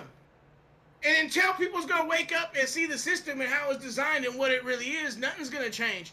And that's poor people versus everybody. And if you want to wake up and say it is poor people versus everybody, then you with the team. But if you don't think it's poor people versus everybody, it's like, really, okay, well, I can't really fuck with you too heavy. I can fuck with you on certain levels, but, like, not too heavy. Because, no, the reality is it's poor people versus everybody. And if you ain't with it, you part of the problem. You part of everybody. You ain't part of the poor people. You part of the everybody. So, it is what it is. And I'm going to keep it real. I'm going to keep it a buck. Every time I speak. Man. It's just the way it is. I get that. That's the way it is. That's what it is. You gotta battle it out, bro. You gotta battle it out. Yeah. All right. Let's check out some more of Malcolm X's words. Break it on down. Negro.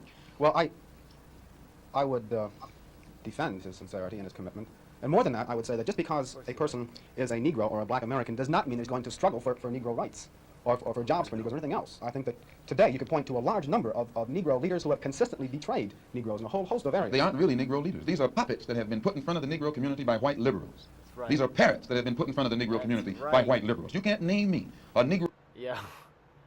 Did someone say revolutionary blackout? What? I'm telling you, all of them know.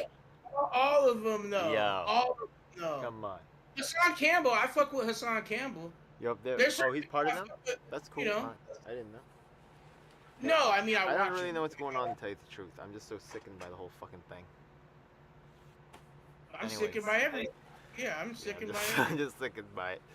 I just fucking say fuck all that. Anyways, start this again. I'm sorry. Negro leader who has been Negro leader who has been who has betrayed Negroes, who has not been endorsed, sanctioned, subsidized, and supported by the white liberals. Minister Malcolm, I'd like to. Well, I could cite one example. Would be Congressman Dawson, for example, in Chicago. In Chicago, a large number of liberals located in the Hyde Park district have consistently fought Dawson. I am and not his betrayals. approved. I'm telling you right now. I am suppressed.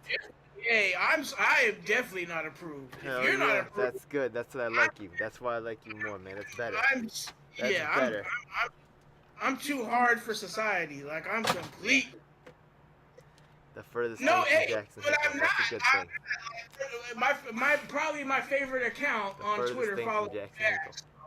I ain't too toxic for the people who ride like me. Yeah. Yo, fuck it, man. I'm straight venom, bro. Alright, let's go. Of the Negro. And they've also fought some of the people who represent Dawson on the Chicago City Council. The only Negro I know who is constantly fought, only Negro politician that I know who is constantly fought by white liberals is Adam Clayton Powell. And they call him a racist because he speaks so bluntly on the race issue. But I'm not, as I said, not too familiar with Dawson and his work.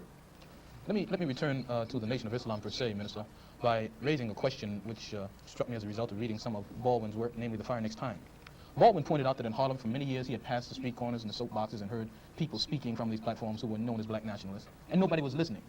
And he said all of a sudden he realized that people were beginning to listen to the Muslim speakers on the street corners in Harlem.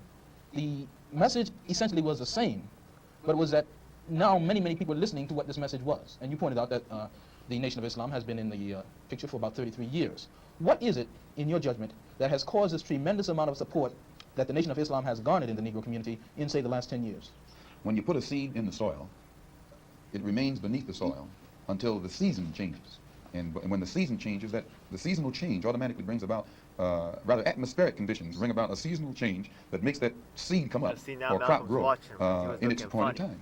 And all over this world today, God himself has brought about political changes, a political atmosphere, sociological, social atmosphere, economic atmosphere.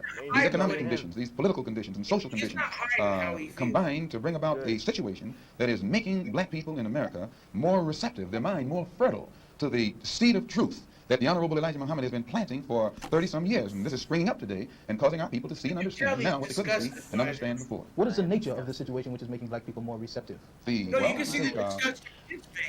past, say, 15 years, how the nations have emerged, dark nations have emerged in Africa.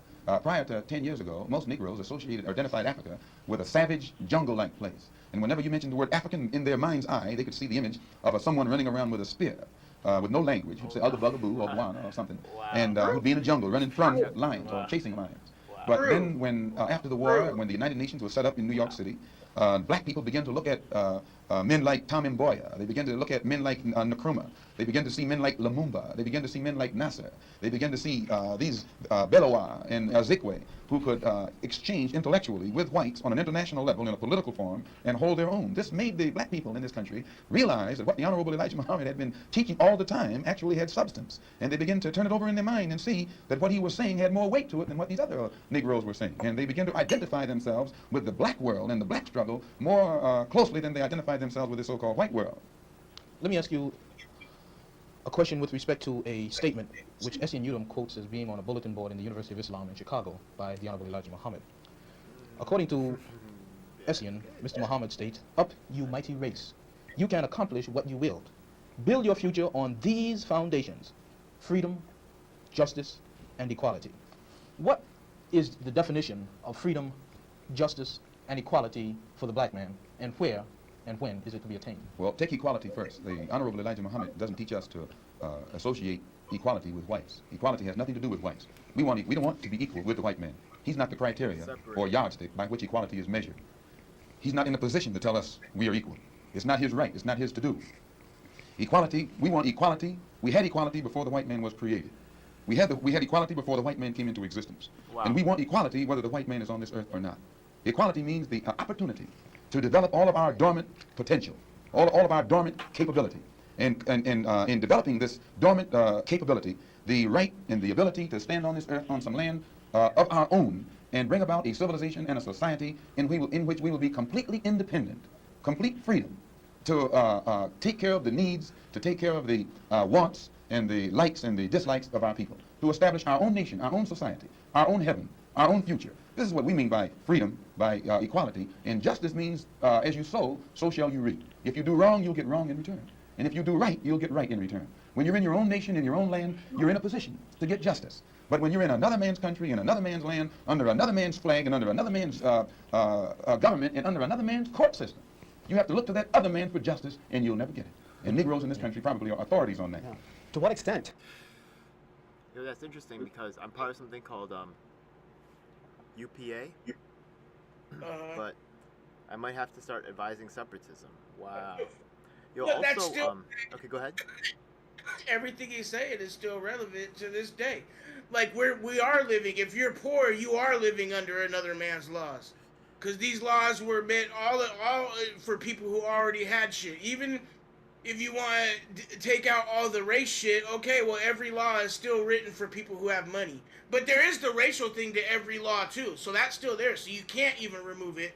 But I'm saying for like the alt-right people or whatever who want to try to deny all the racist shit baked in, okay, well even still, it's all baked in against poor people and everything's in favor of rich people. You know, The less money you make, the more taxes you pay. Some people the less say the more taxes you pay.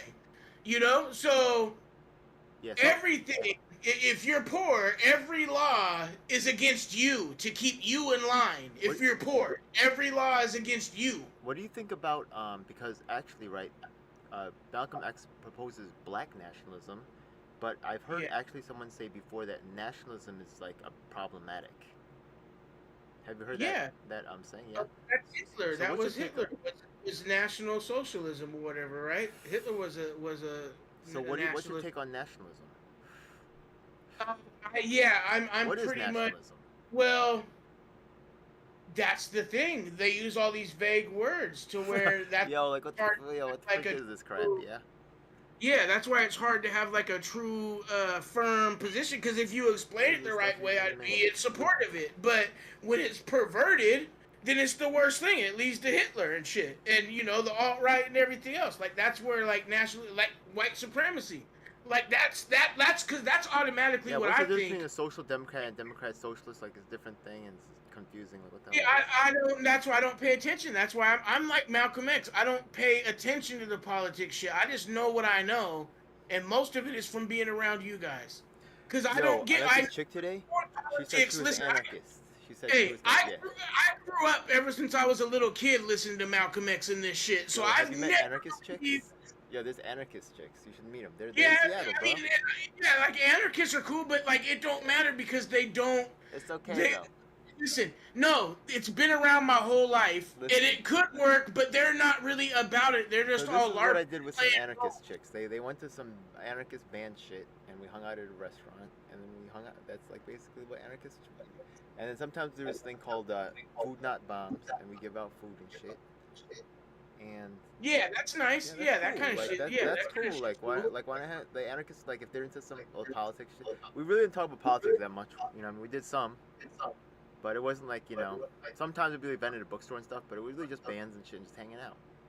It can be like that. It doesn't have to be like fucking all suits and shit. It could be a lot of different things. It's just a vague name, and it's just a community that honestly, for me, right? Actually, Ching in the movie, she says that. This isn't just about Yang, it's about the Yang Gang. And I'm like, or actually says it's not really about Yang, actually says about the Yang Gang. And that's true. And you could see that it was a rough event because the people there, it was rough for them not to have Andrew Yang show up for them, you know what I mean? And to see that, and to have those questions about the Ford party, and no representatives showed up, so it was just very awkward. Yeah. Oh well, but I was there, and made a whole bunch of new friends. Oh yeah. Anyway, it's a good time, man. Yeah. So yeah, let's finish off some Malcolm X, man. All right. Yeah. Oh, the very end. The very end's the best part. Hell yeah. Does this formulation approach that expounded by Zionists? They, for example, many Zionists maintain they could never expect justice in the Tsarist courts and the courts found in other countries in Eastern Europe and so on. And they decided that it would be wise to establish a separate state in Israel. And all of the world powers got together, the white world powers, I should say, got together and helped all of these white Jews to establish a separate state in the heart of dark-skinned people's territory.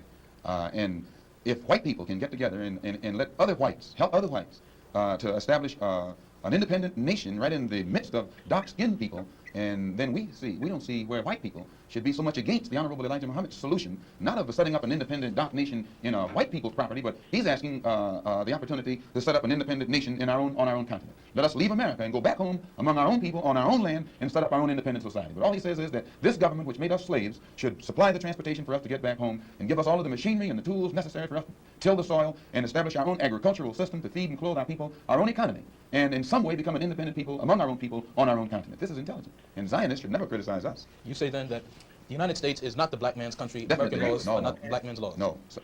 American laws are not the black man's laws. Well, the laws here in America were made by white people for the benefit of white people. The Constitution was written by whites for the benefit of whites. It was never written for the benefit of blacks. And when you read the Constitution, I think in Article 1, Section 2, or Section 1, Article 1, one of the two, and it's in the Constitution, it says that it classifies black people as 3/5 of a man.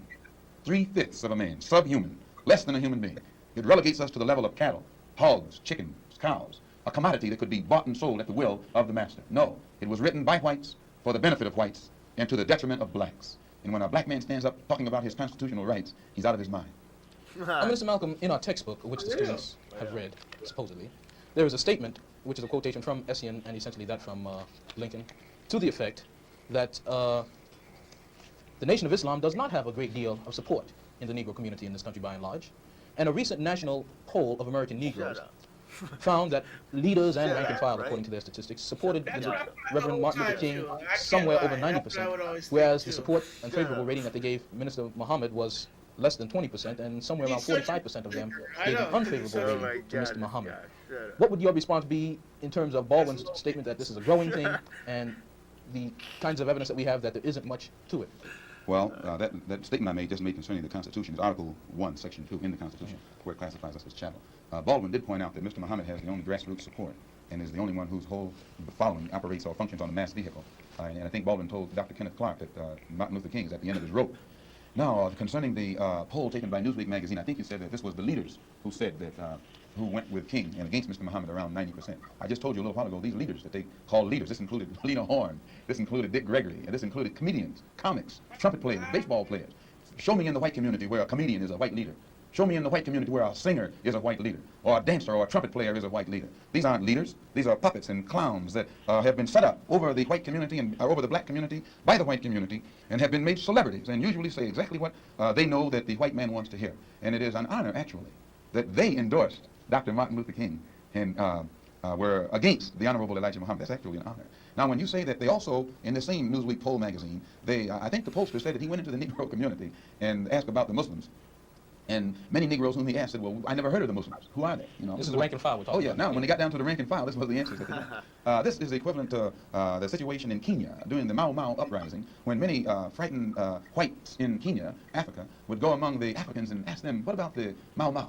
And the African would say, I never heard of them. And the same white man who would ask the African this question and very naively believe what the African said, when he went to bed that night, he would lose his head. And usually the one who took his head was the same African who told him that afternoon he had never heard of Mau Mau. Except in the Newsweek poll, they used Negro interviewers. You'll find that oftentimes Negroes are as much on guard around Negro interviewers, who usually represent the bourgeois element of Negroes, as they are on guard around whites. Usually Negroes know that when this bourgeois Negro walks through the door, he is not doing something that he's initiated himself, but he's involved in something in which the white man is the absolute author of and has sent him to the Negro community for some information. And when they give that Negro some information, usually they give him the information that they want him to take back to the white man, because that's who he's going to... Notice the extra eye contact right now. The extra no, I know, eye he's saying it to his face. I know. Here's the extra eye contact. What up? I'm I'm telling you, he's saying it right. He's mean mugging me. I'm telling you, and the whole interview.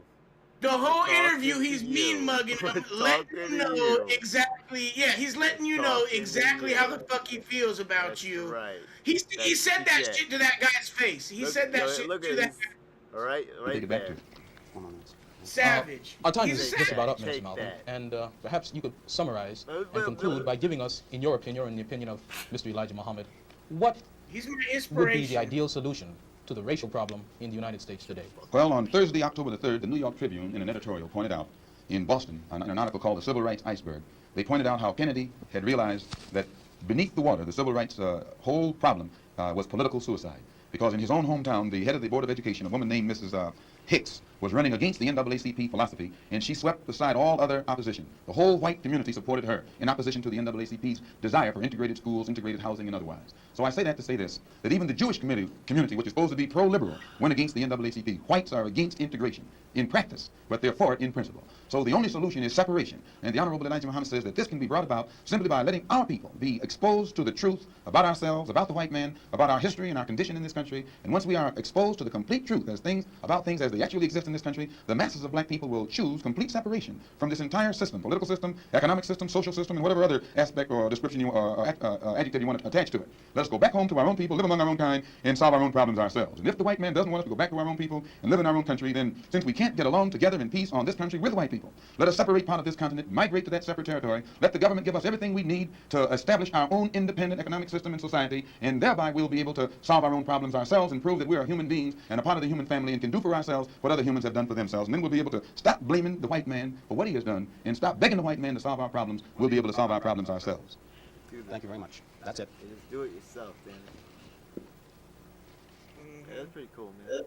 Hey, no, do you see him mean mug the whole crowd? Do you see that? Rewind that. He mean mugs everybody in the whole crowd. And you know the crowd is all white people. It's just all the producers and shit. So he stared down the whole crowd right there. That shit is crazy. That shit is so funny. Where's that energy at? You know, one thing that we were talking about earlier tonight, though, right? You were talking about like the energy is necessary. I do agree there, right? There's too much fucking bending. Oh, we can't do it. We can't do it. It's fucking, whenever it's for me, the motherfuckers can't do it. It's the dumbest shit ever. Well, and not even that. Just like keeping it real and saying like real talk. People hate the truth. People said the truth back then. He's just saying the truth and owning it and looking you in your eyes to let you know what's up. Yo, this I said this. What's up? You know, saying where's that energy at? Like this is like especially the people that want to flout the Constitution, which isn't worth the paper it's printed on. But if you're so free speech, how are you scared of the truth? How are you trying to shut down all the dissenting speech? How are you trying to silence it? How are you trying? Remember that movie Scarface when he's like, "You ain't good. You just know how to lie." Remember that shit? No, but I mean, I love that. Oh, no, movie. You don't know that line? You ready? You want to watch it? Let's take a look at it right now. Go ahead. I don't remember movies like that. What? I'm a stoner. I remember certain shit, but that's not one of the movies I don't remember many movie shit. I forget, unless it's something from my childhood, which that was, but I still don't remember like a lot from any of those movies. And I've seen them a million times, like Casino, Godfather, Scarface. I've seen all that shit a million times. This is a classic. I don't remember the lines. What you looking at? I've never remembered movie lines. Oh, this is the shit, bro. You're all a bunch of fucking assholes. I can't hear it in this. You know why?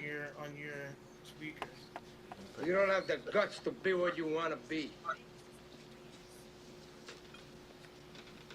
You need people like me.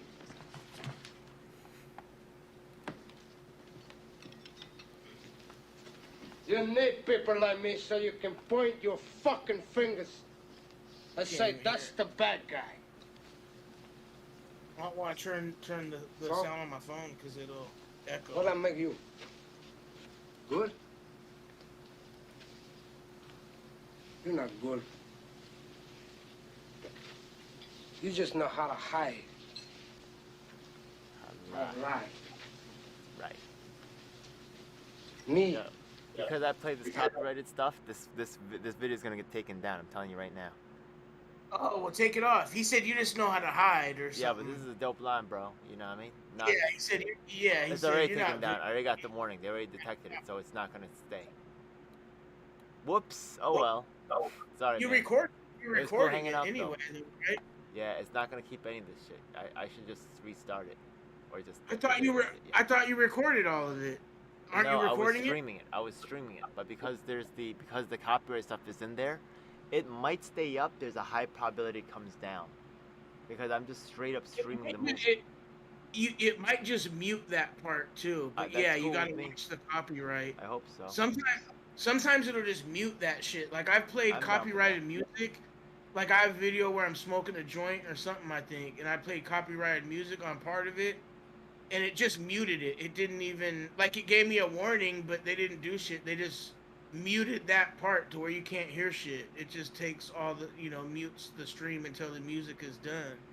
Another thing is that, while that energy is good, right? I feel like also, remember we were talking about earlier tonight about, like, how our expectations are managed and how our state of being is managed? Yeah. So it's hard for people to really maintain that energy because they kind of like psychologically break you. And now that they have your Facebook information and your Amazon information and your YouTube watching information, they know when you're getting unhappy. Well, that's the formula. That's what I was telling you. And exactly, they have the formula down better than ever. The more control they can get and the more surveillance of you they can get, the formula of how poor they can keep people, how much poverty they can allow to exist, that they could manage. That's why they manage poverty now, because they know, like I said, they got to keep the people that's dirt poor at a certain level, and at the same time, they got to keep them just happy enough so that they ain't willing to risk anything. They keep just enough so you'll be complacent without risking, because you don't want to risk going to prison or getting killed or anything else. Like I said, when it ain't gonna do nothing, you're just gonna be dead and forgotten. You're gonna be locked up, and no one's gonna know about you. You're just gonna be locked up now for however many years if they want to, do you like fucking Assange or whatever, like you gonna get done. You'll just get disappeared.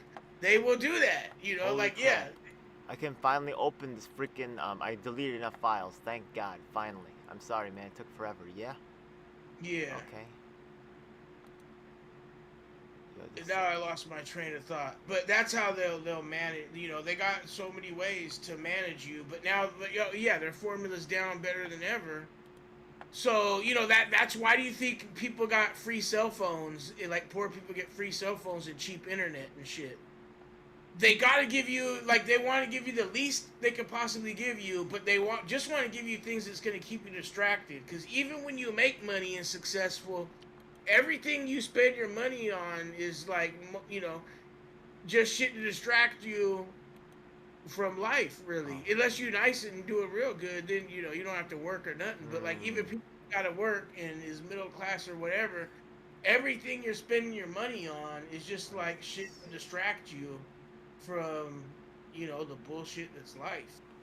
So they just gotta keep enough people distracted enough to not really realize how much they're actually suffering and the implications of that, and how it carries on for the generations. Like, and you don't have time to even think about any of that because you're complacent enough and you're not worried about it anyway. You can just watch some bullshit or play a video game or get on social media and kill time or whatever. You got a million different distractions to keep you distracted from how life is really bullshit. And we don't, like, America is not even close to meeting any of the claims and agreements it claims to be founded upon. Like, none of that shit, it's a joke. Like, this is really supposed to be closed, man, but let's put some of these on anyways. Fuck it. So, what are these, what are some of the different, okay, one of the things you said was that the DA should not be able to become, right, prosecutors should not become the DA and prosecutors should not be allowed to become judges, period. They should never be allowed to be a judge because they're not impartial. Just based on their career, it's impossible for them to be impartial, and judges are supposed to be impartial.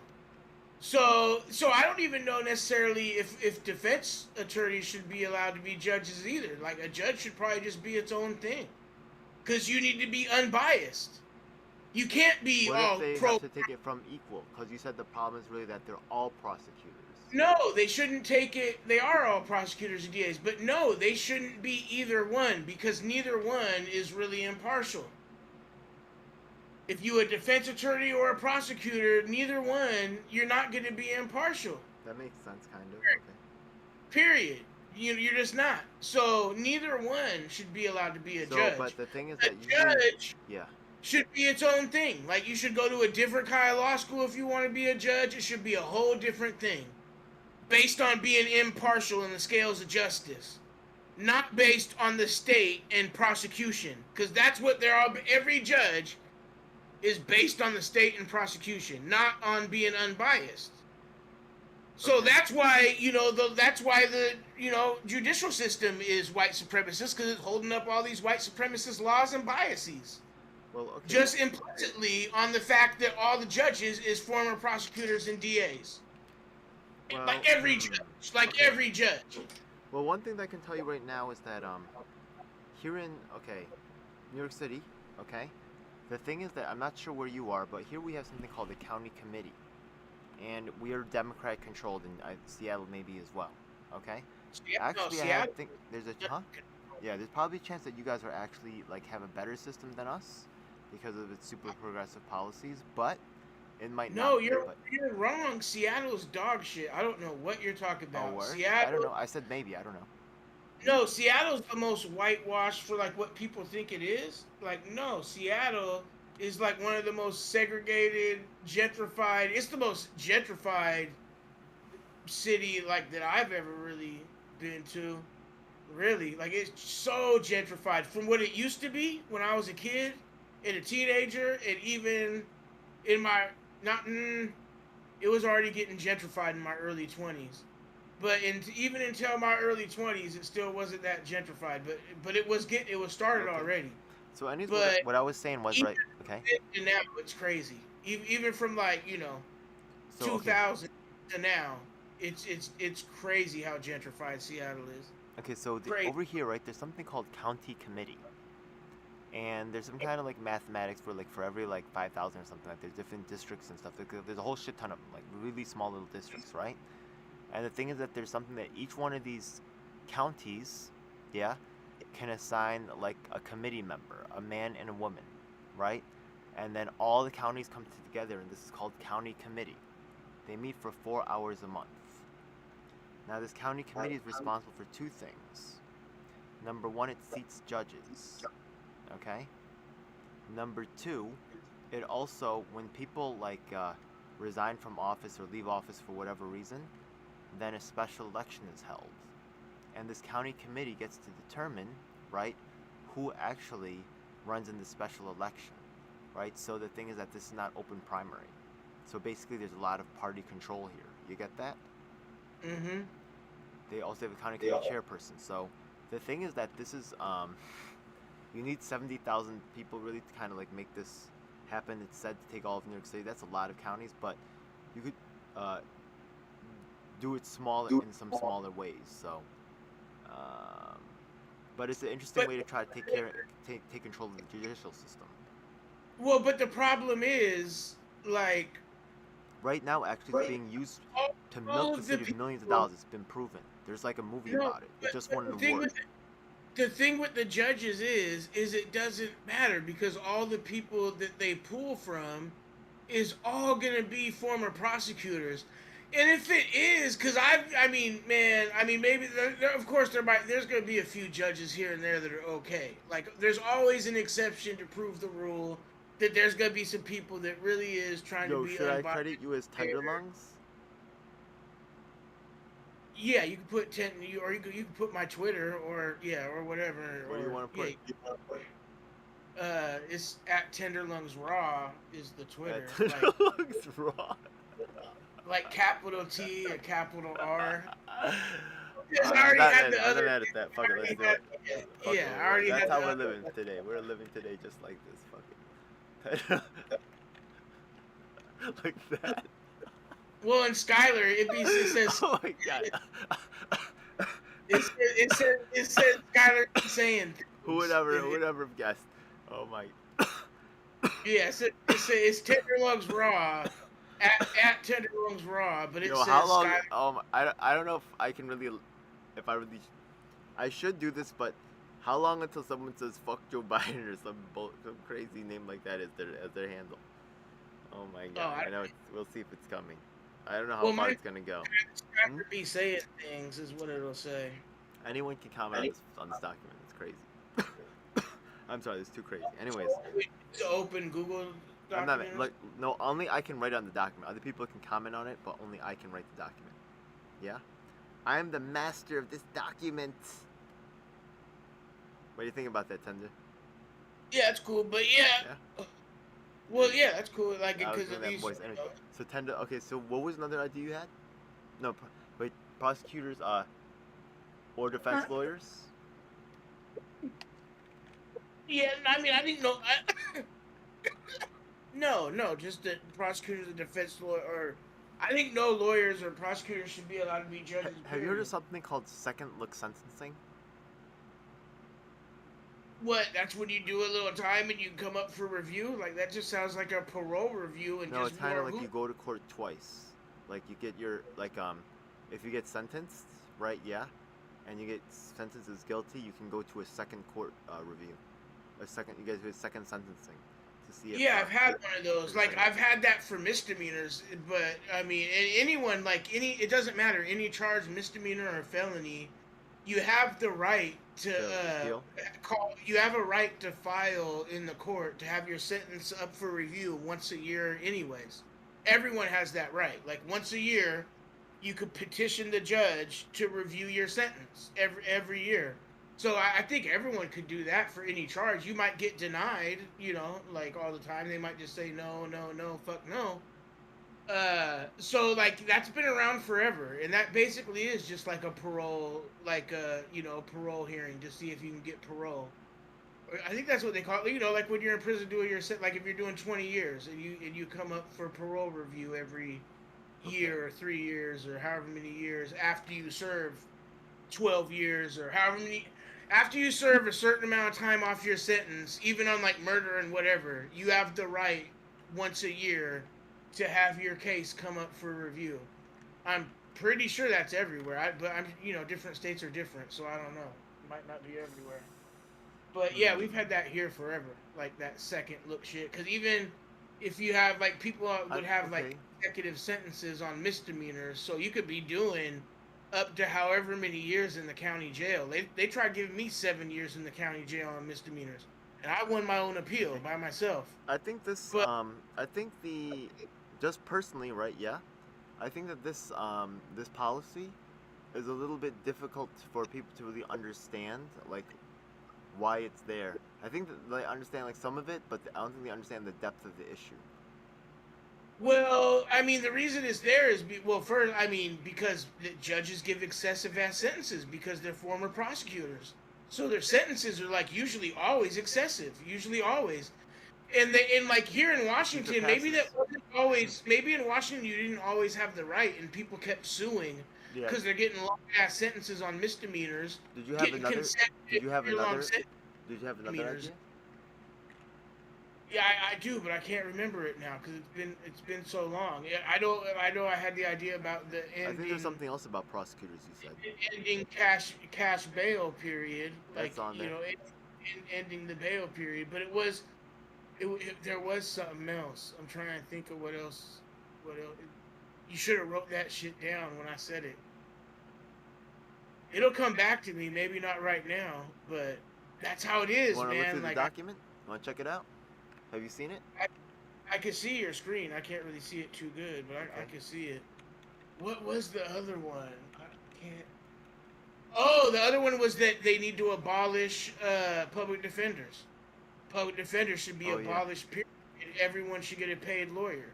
Everybody should get a paid private lawyer. Whatever your charge is, the base rate for whatever. Or not even the base rate, the median rate like, because every charge, the lawyer is going to cost different, and it's basically standard set amounts. If you get a DUI, the lawyer costs this much. If you get this charge, the lawyer costs that much. Public. So they should abolish public defenders, period, and everyone just gets private lawyers. Whatever your charge is, like that, they got to get a lawyer that takes those charges, you know, that takes those cases.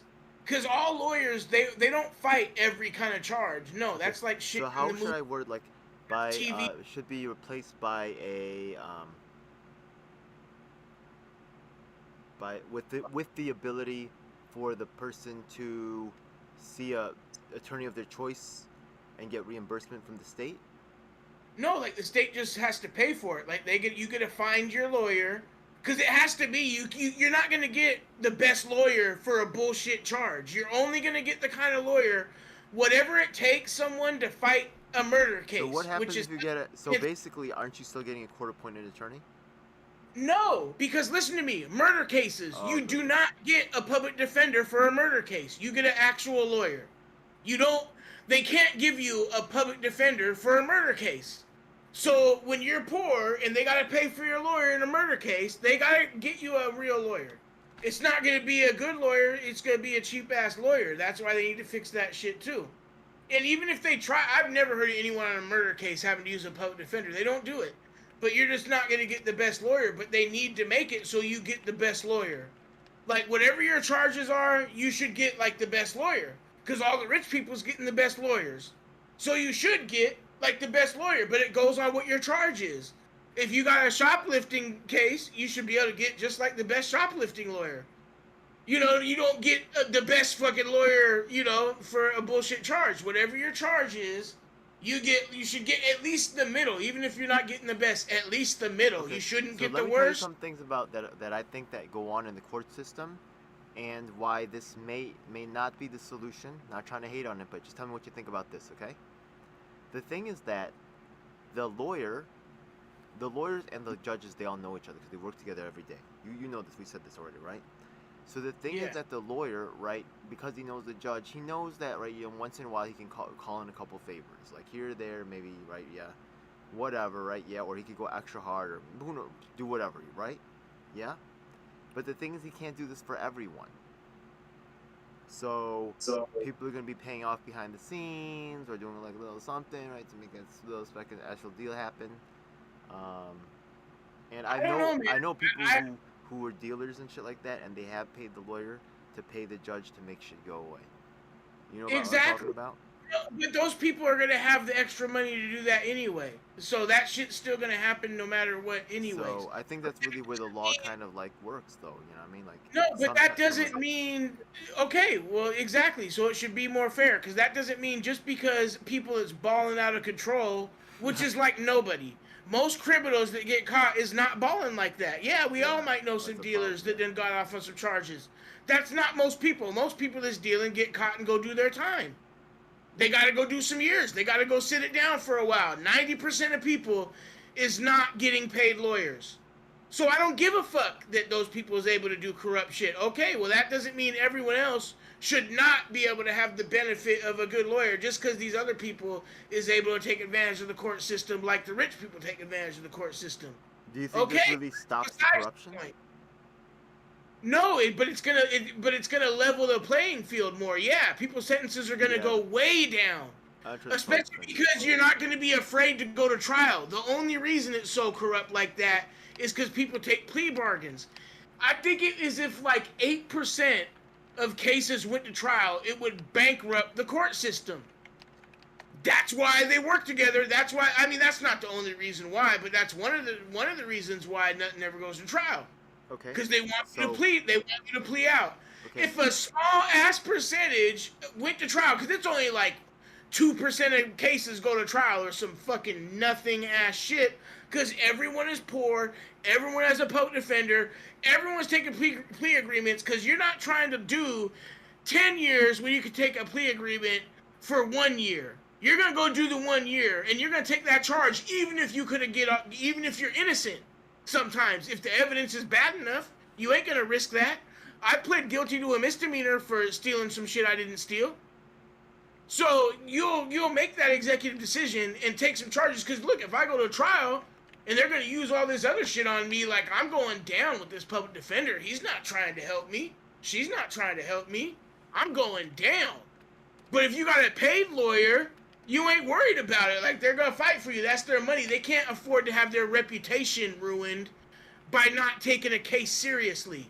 Because if they start throwing cases, guess what? No one's ever gonna hire them. Because now you could hire any lawyer for that charge that takes those charges. So if they get a bad reputation for selling their clients down the river, guess who's not gonna have any more clients? That makes so sense. No, I think my system would clean up a lot just with that by abolishing public defenders. It ain't gonna fix everything. It's gonna fix a lot. A lot more people's gonna go to trial, and they're gonna have to start giving good plea agreements where you just getting slaps on the wrist like all these white people get. You gonna start getting these sentences that all these rapists get, where these rapists get probation and shit.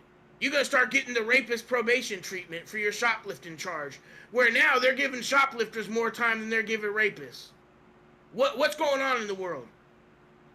What's the world come to? So no, I think the public defender thing, and that's real talk when I say they're giving rapists and child molesters less time than shoplifters. That's 100% real talk, and that's how fucked up America and our criminal justice system is. And that's what's going on. And yeah, I think so many people, it's a business now. It fixed a lot. What's that? It's a business now. Yeah, it's always been a business. That's a, I mean, come on, slavery. That's what slavery changed from, was slavery to locking people up and enslaving them that way, and Jim Crow and all that. Yeah, the police was the slave patrol. We all know this, or I hope we all know this. I don't know what schools are teaching now, but the police was the slave patrol. School's not teaching that. They're teaching conformity. Yeah, well, the police started out as the goddamn slave patrol, and ain't nothing changed. But it's now poor people, you're all slaves. No, ain't nothing changed. If you're poor, you're a slave. It don't matter if you're white, black, brown, yellow, you a motherfucking slave if you poor. Right. Believe that. That's what it is. So ain't shit changed. Were there any other thoughts? You want to check out some of the other ones, or you want to maybe it'll help like spark some ideas? Whatever you want to do. I'm here for the ride. All right, check it out right here. I'm here for the journey. So what do you think about these? Oh, see, I can't see it because it's on. I'm looking on my phone. That's so tiny. Too small? I can't see them with the YouTube. Let me share the link with you. Wait, I'll put it in the chat. Hold up. No, I have it on my phone. It's just too small. I can't read none of that shit. I'll dump it into the Discord chat. Yeah. Cause I can't read none of that shit. Yeah, it's on my computer, the Discord, so I can see it on there.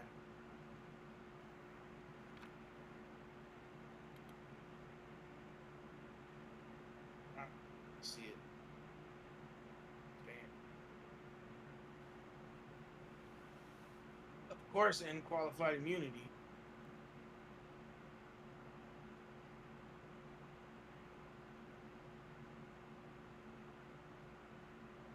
Yeah, establish a moratorium on building new jails or prison. That's good. Like I said, they need to get rid of video visiting as being the only option. That should just be an option for if your people can't come see you in person, you should be able to video visit. But it shouldn't be mandatory. Like, video visiting is mandatory in probably most jails now. And I don't know about prison, but that shit should be outlawed. You should be able to see your people at least face-to-face through the glass, because a face-to-face visit is not even face-to-face like that. I don't even know if it is in prison anymore. But in jail, there ain't been face-to-face visits my whole adult life. It's always behind a glass screen, you know? So they need to at least give you the glass screen visits, and they need to get rid of the video visits completely.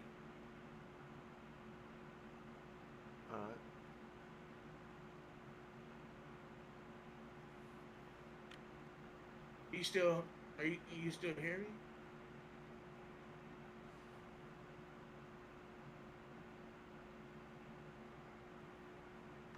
Go back to the screen on my thing. You could read it on your phone, right? Because they dropped in the chat. Oh, okay. You're still there. You hear me? I don't want to close this thing. I don't know how to back out now that Don't worry about it. I'm Don't worry looking about it then. Okay. All right. No, So I'm looking at it right now. End cash bail. No, I'm looking at it. I'm looking at it okay. right now. I just didn't know if you could hear me because I can't see the Discord shit.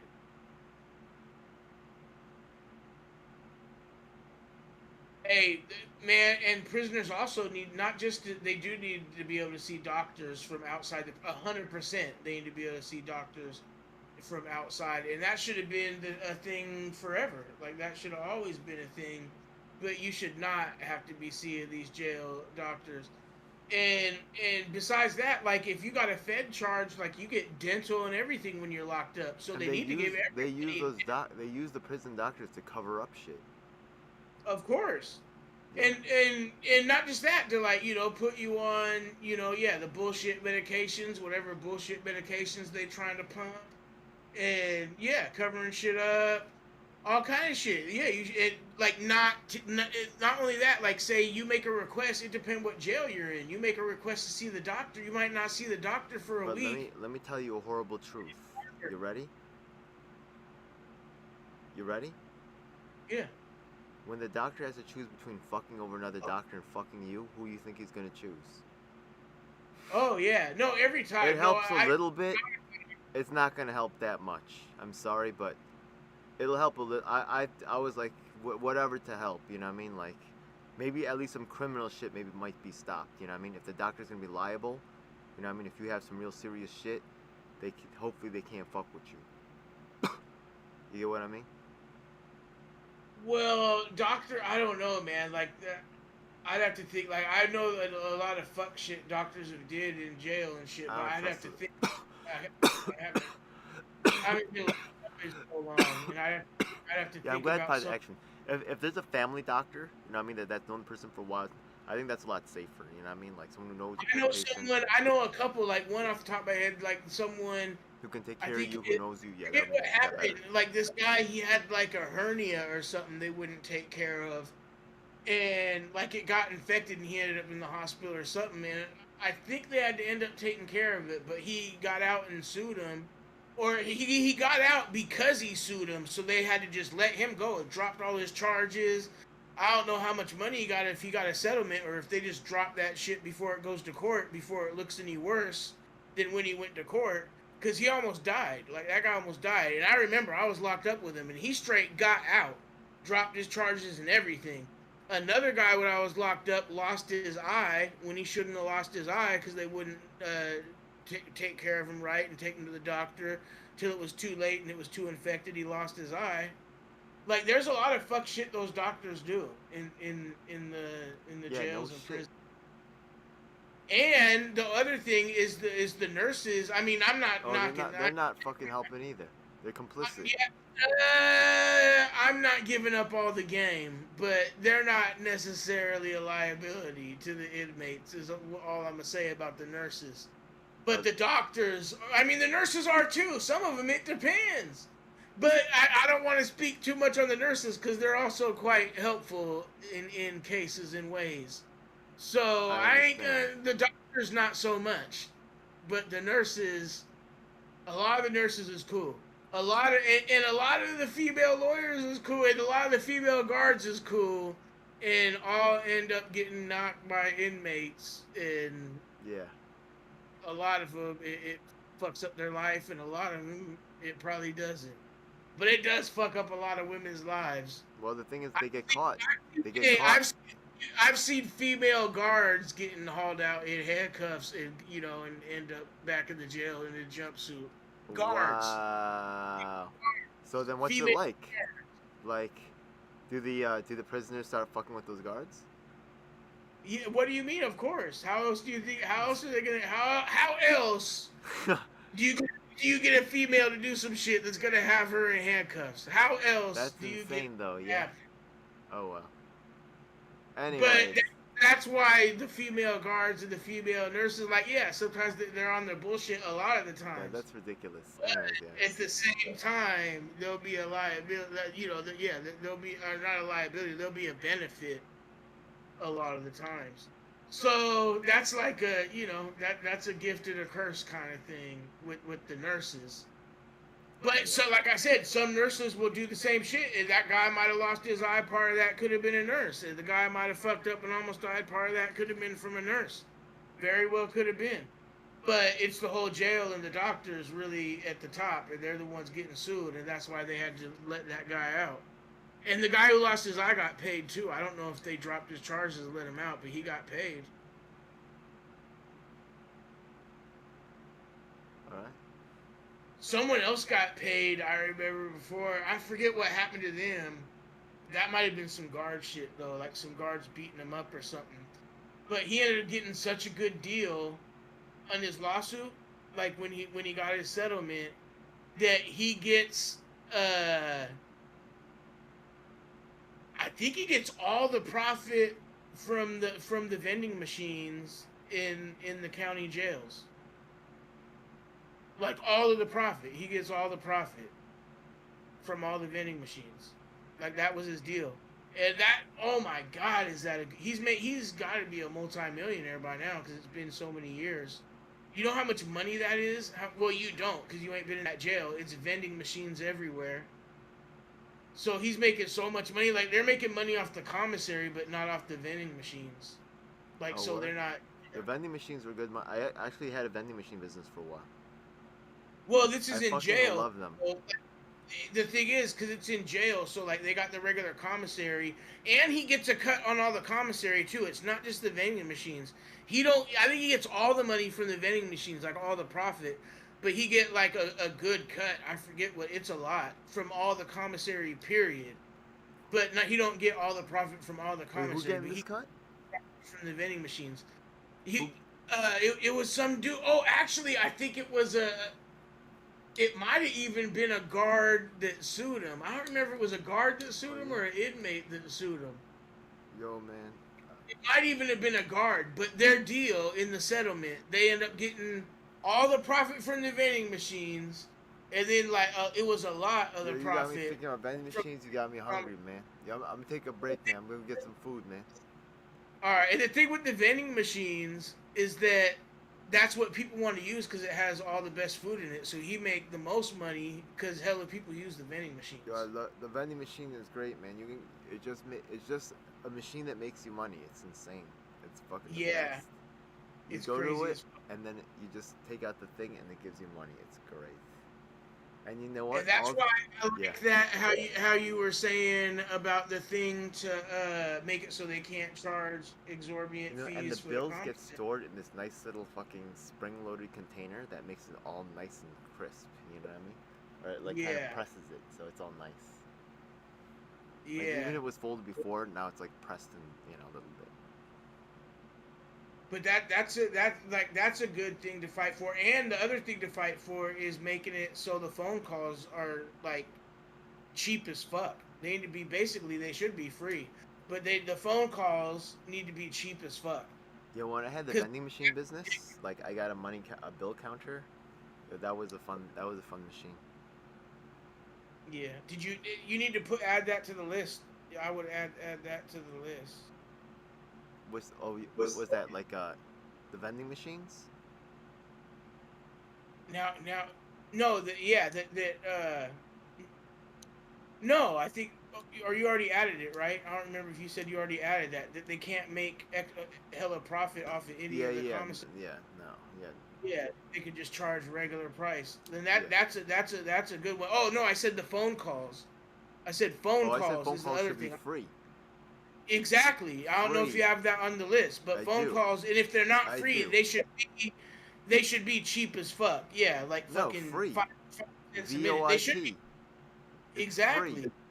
No, That's exactly, because everyone free. get a free cell phone, no matter how poor you are. Exactly, no matter how poor you are. It might be some money if it's international call. Otherwise, exactly. There's absolutely no reason for that shit. Exactly, it should be free. Even if it's international, really could be free, honestly, through VoIP. For what? Even if it's international, it could be free through VoIP. See, yeah, I don't give a fuck. If they want to call Mexico like their family, some shit. Maybe if they're a spy or some shit, no. But if they're fucking just like Well, the calls are going to be monitored no matter what. Yeah, that but if it's VoIP, like, you know, who cares? They should still make it free. It don't matter. They're spying. They're spying. You know, but the phone calls should be free. Yeah, it should just be free. Yeah. You're locked up. Homeless people got cell phones. So if you're locked up, you should be able to. Right? Obama phone. Exactly. Yo, so you if had you're, Obama phone? You got Obama phone? I got one. Yeah, I got. I got. They still call it Obama phone. That's funny. It's like mad years later. It's still Obama phone. Well, because it is what it is. You got to give him the bootlicker credit. He's the bootlicker that initiated it. It's the shittiest cell phone. I don't use it. I just used it so I can get the Twitter. That's the only reason I used it, to get the. That's not a bad reason. All right, man. Yo, I'm gonna take a break, man. I'm gonna go and get some food, man. So. Yeah, we'll have to do it again. Show, man. We got to get up again, though. Yeah. Yo. We will. We're gonna get up for more of these. Yeah. Yo, it's good to talk to you, man. It's been too fucking long, man. Been too long. Yeah, we gotta just do them. Just talking about cool nothing. Cat, man. We should hang out, man. Whenever you find bullshit you want to talk shit about, we just gotta start a stream and talk shit. Yo, I got events coming up, man. Let's get some shit done. But I like the fact that you have like ideas that were, you know, I added some stuff right now, like about the prosecutors and shit. So, if you have more ideas, right, all the things that you thought about, right, like the common sense shit, like no more insider trading, like we're gonna try to push those things. You know what I mean? There's no reason why this shit can't happen like now. You know what I mean? Yeah. Yeah. All right, I'm gonna get something to eat too. So yeah, we'll stay in touch, of course. Yeah, man. Yo, I was glad to talk to you again, man. All right, one love. Yeah, brother. We gotta do it more often. Yeah, we gotta do it more often. All right, cool, man. Peace. All right, good talk. All right, peace.